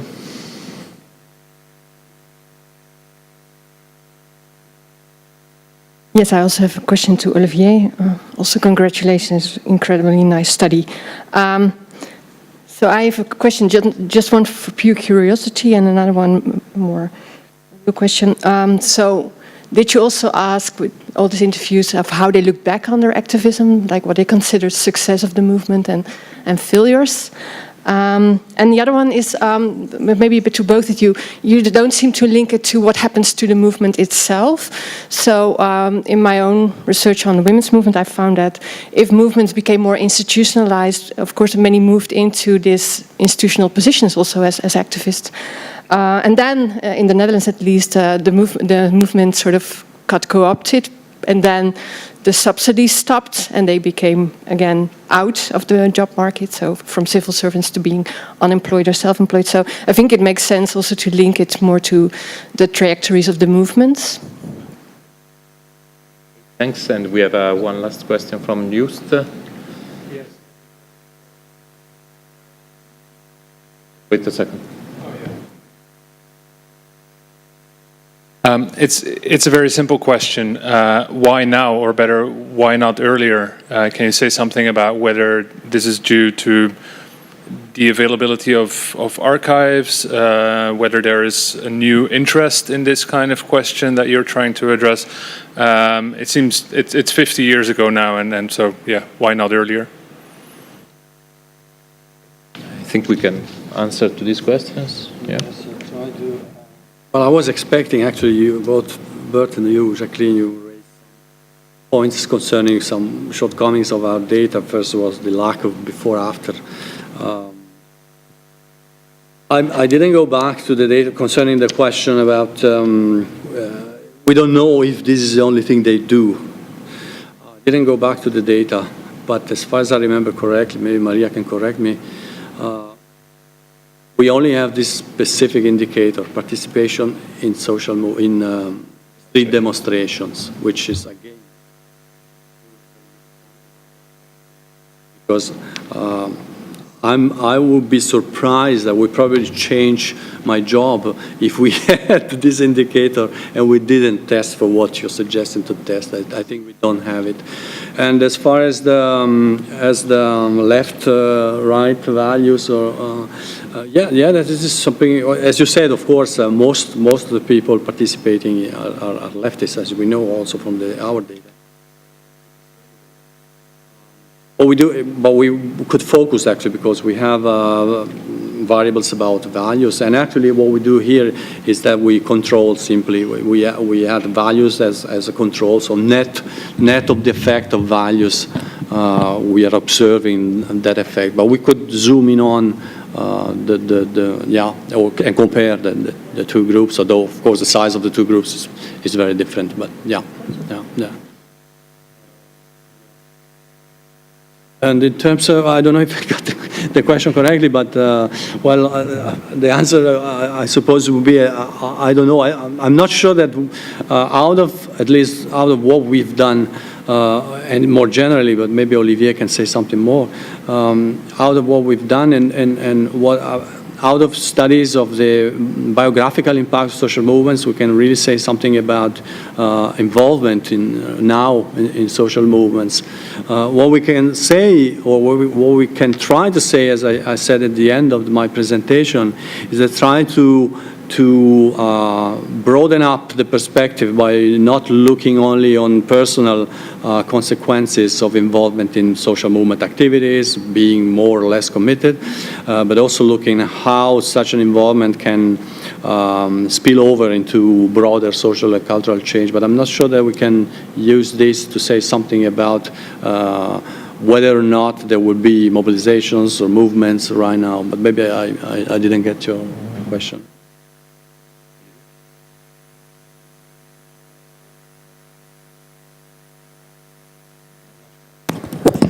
No, it works. No, it's my fault. Just one thing about like left wing, right wings. There is this book from Catherine Corrigal-Brown, which has been published perhaps 2 or 3 years ago. I don't remember. It's 2014. It's a yeah, and she's comparing. I mean, she's turning 4 or 6 groups, and among them, Alphabet is from like a right wing, if you want. And so it's one of the first work that shows a comparison between right wing and left wing groups, and that's it's a very good book, very interesting. And another remark about left and right, there was a panel study in France on the effect of participation to a student movement in 1986 that was conducted by Anne Muxel, but she got the data, she started in 1985, I think, and then she got data for like 5, 6, 7 years, but she didn't really use it, I mean, for lack of time or ability, I don't know. But still, she was comparing the effect of this student movement from the left against a government from the right, in terms of, I mean, she's comparing 2 populations, those kids who did participate and those kids who didn't participate to the movement. In that case, it was very interesting because it was their first, most of them, their first participation to a movement, and then she could show in the years after, but she didn't really pursue the research, and we don't have like really consistent results. But what she published, even if it's not that much, says that the effect is on the kids from the right, let's say conservative, and from the left. Like those who didn't participate were impacted by the movement. Like they voted like very strongly for the right. It had a radicalizing effect on the 2 groups. That's what I wanted to say. That's kind of interesting, and And the last thing I would like to say about left and right is that it's the best way not to answer the question is to talk about something else, is about, it's kind of an appeal. We should do something about those conservative Christians who are mobilizing like large amount of young people now in Europe. And like in France, it just happened in a way. And today in France, if you want to look at young people mobilizing, really socializing, politically socializing now, and if you want to follow those people, you have to look at those people, like conservative Christians. It's in a way they are very like the equivalent of the leftists in the 70s in terms of number of people, enthusiasm, whatever. And it would be very interesting. So if someone is interested, we can talk about it. Answering questions. Success, failure of the movements, and institutionalization, whatever. Yes, this is very important. Actually, the first book is 1,300 pages. So we did, now just to say that based on the interviews, we did develop so many specific studies of specific life courses. For example, in the feminist movement, of course, in some cities, not all, in some cities, because the local power, the municipality, did give access to money to let's say local places, offered like means to do things like it conveyed some institutionalization of the feminist movement, and part of the feminists, the women who were in those movements, got jobs in those groups. And of course, when you look at the professional careers of the feminists, you have to take into account this dimension, because for some, of course, there was like offer of jobs, there was possibilities of continuing being an activist, not renouncing anything, but then find a good job and do things you like in terms of professions and activism. The same for example, what refers to politique de la ville, how would you translate this? Like the urban development in the 70s.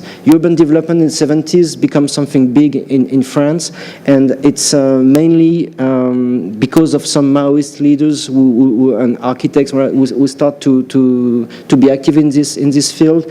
And in some cities, Lille, Marseille, because you have some very poor area that have to be reconstructed, those people will find jobs, very nice jobs, and they will keep being activists, you know.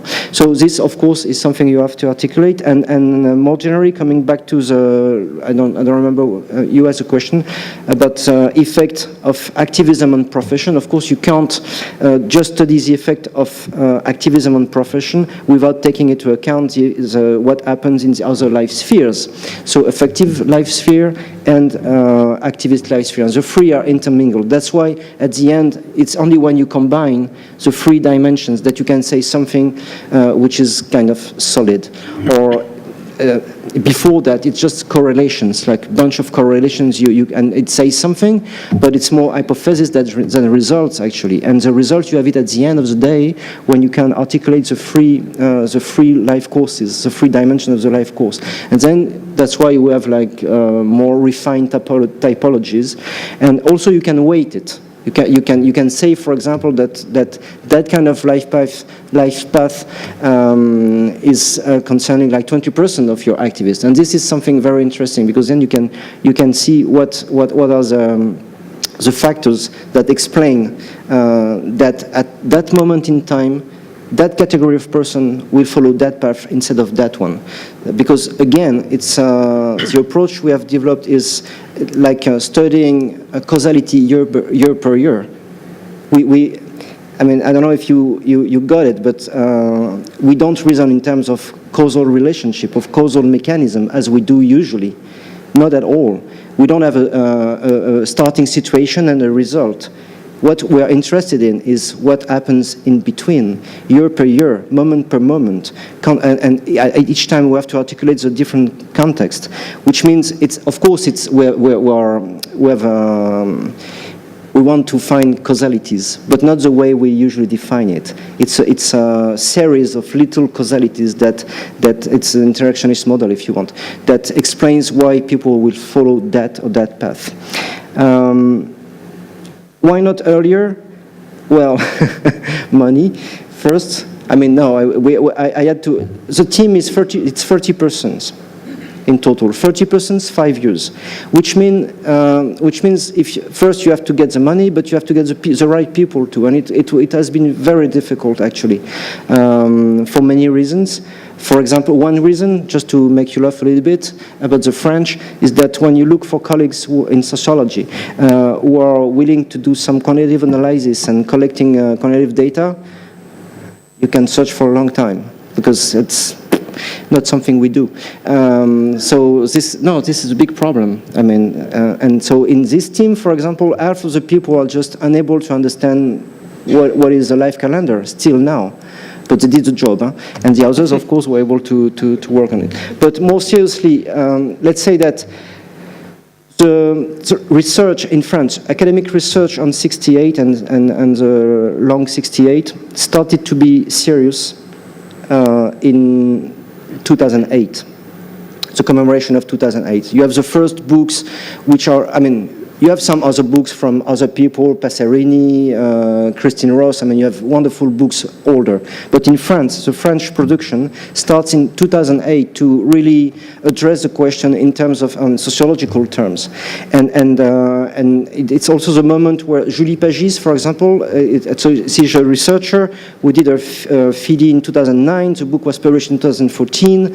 And it's the first work which is using not exactly the same methodology, but which is trying to produce quantitative data on the life course of 68ers. And the book has been translated in English, and it will be published, I think, by Amsterdam University Press very soon.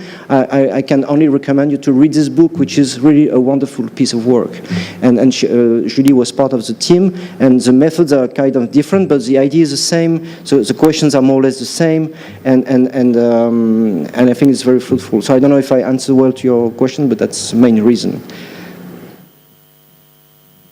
Further questions? Ask a question? Yeah. Not to myself. Yeah, of course. It's about these life calendars, because I'm not familiar with it, but I have two questions. One is whether the sequential analysis is based on the life calendars, just to know.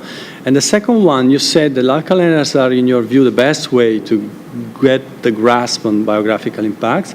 But still, if I understand correctly, this is still based on retrospectivity, right? Don't you think that the fact that it's still based on retrospectivity undermines strongly your approach? Or what is the added value with respect to other retrospective data, let's say? So first question, yeah, the sequence analysis is based on the file we built with the life calendar. On the second question, it's a tricky question, of course, but I think I have an answer. Andrew Abbott, who is the one who inspired that kind of sequence analysis, says in one of his books that, and I think he's fully right, and what he says is coming from the interactionist sociology. He says that when you want to work about impacts, like long-term impacts of some experience, the only way to grasp it is to ask the question long after.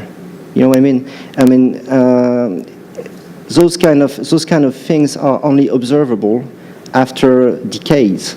If you ask someone like 2 years after he participated in a demonstration, or even you observe people 2 years after participating to a movement, and you say something about the socializing effect of participation, what you do is not right. You can't do it. You just have to wait at least 20 years, because the socialization is not something you can observe on the spot. It's something that is produced along years.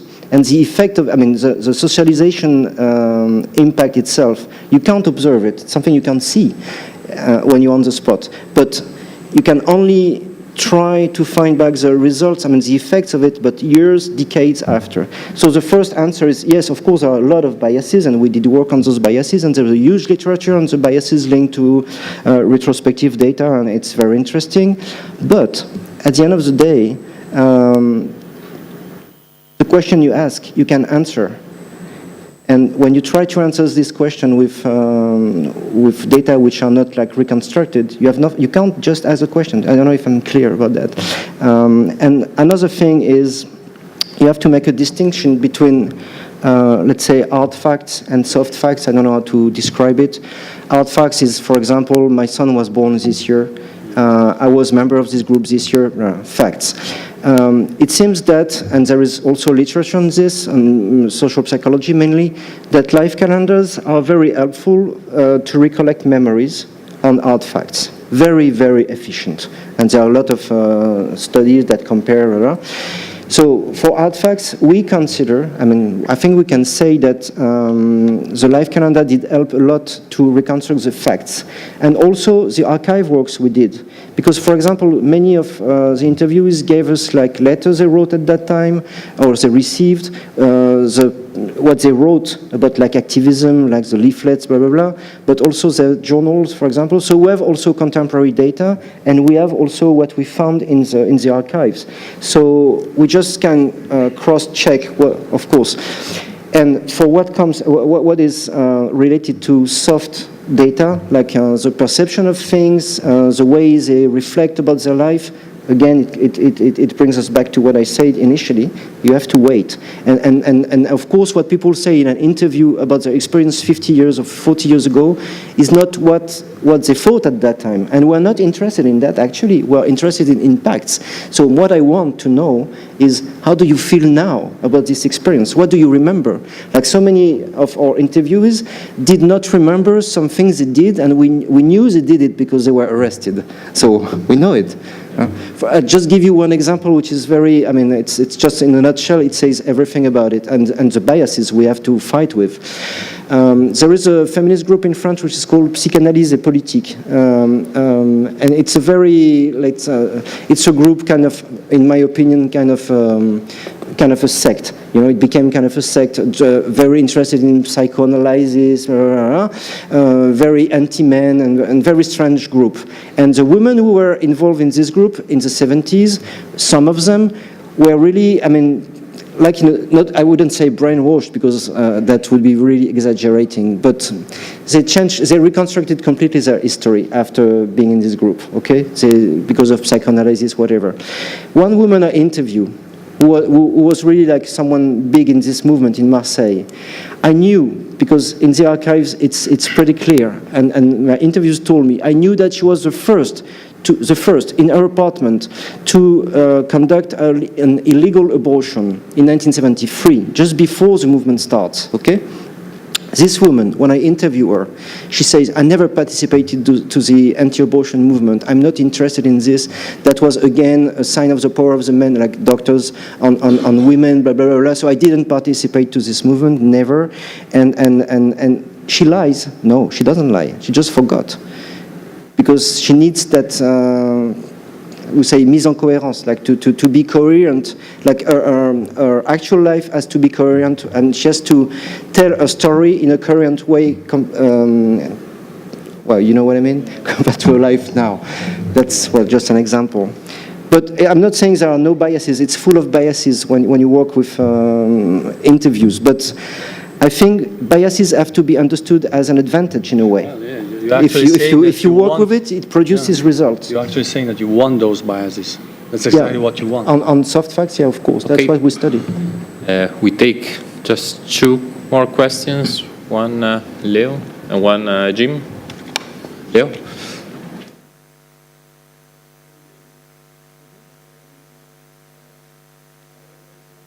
For registering. Okay, thank you both. I have a question for Olivier. I love the way you planned this research, and I'm curious about the use of the archival material. And in particular, how did your interlocutors react when you informed them that you are actually using archival material compiled by the secret forces, the police, if you informed them? And the only reason why I'm asking this is that in my case, I faced huge problems in my research in Mexico, when, and not only me, also other colleagues, when we actually used archival material compiled by the secret intelligence services, and in some cases it even caused us, or not me in particular, but other colleagues, to burn bridges with the actual activists. Okay, Jim?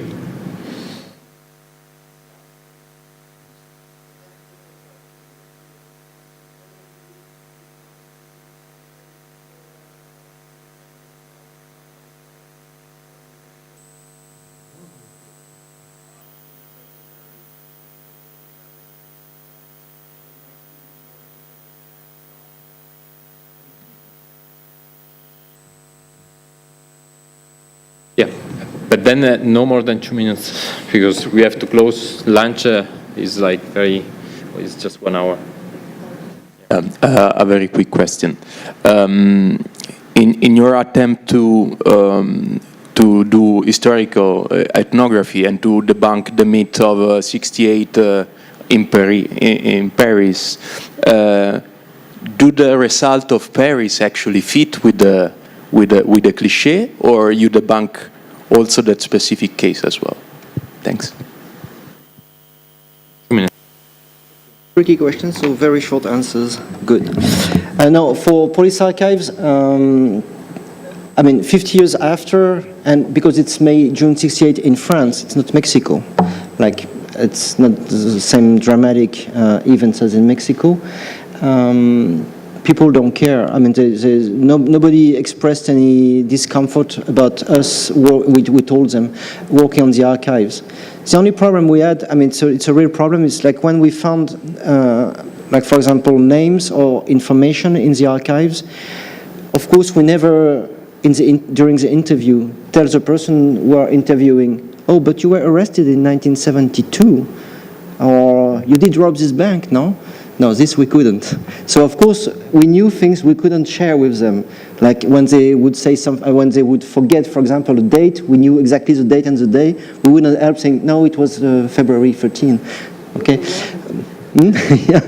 So this we didn't do. But the only thing that sometimes I have to be quick, but bothers the interviewees is the file of like the names we were collecting, because at one point some interviewees kind of stressed, but what are you doing?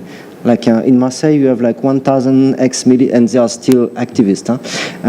So what you are doing can be dangerous. How will you secure your data? Things like that. But we had a plan for this, and I think the data have been well secured and anonymized, and we had to. There is something that was something important. For the life calendars, it has been used at length in social psychology for many things, many purposes. I think I actually don't know in the field you're interested in if it has been used, but for sure it's a very powerful instrument. We would, I mean, we should try in social movement studies to use it, especially when you want to conduct quantitative analysis, and when you want to publish, let's say, when you want to publish in English and you use only interviews, it's not that easy. You know that. So if you can articulate your qualitative data with quantitative data, which are actually not it's quantitative analysis of qualitative data, what we did. It's all qualitative actually. But at least you have numbers, and you can weight I mean, you can say that interviewee I will talk about in this paper is not just one guy I picked up. Is kind of significant because in my study, my broader study, is part of this cluster, which is 40% of my sample, and then you have something strong. I mean, in terms of selling, which is not unimportant, it's very, very powerful. There was another question. Paris question. For Paris, yeah. So we didn't work on Paris for the reason I said, that we didn't want to meet against those leaders, etc. But the other reason is that Paris is a capital city. It was much more complex to build a contextual analysis. It took us 2 years in our provincial cities because it's very complicated. I mean, you have to know, let's say, everything. You have to aim at knowing everything during more than 10 years. So it was impossible in Paris. Think about like the number of political groups, meeting places, whatever. It was unreachable. But I'm pretty sure that the ordinary activists in Paris experience the same life course, for sure. But this is something to be done. It's just a guess, huh? Because, well. Okay. Well, let me thank Marco and Olivier for this very powerful session. And we reconvene upstairs here on the 5th floor for the 3 panels at 2 p.m.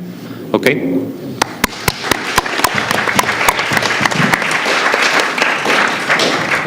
Questo?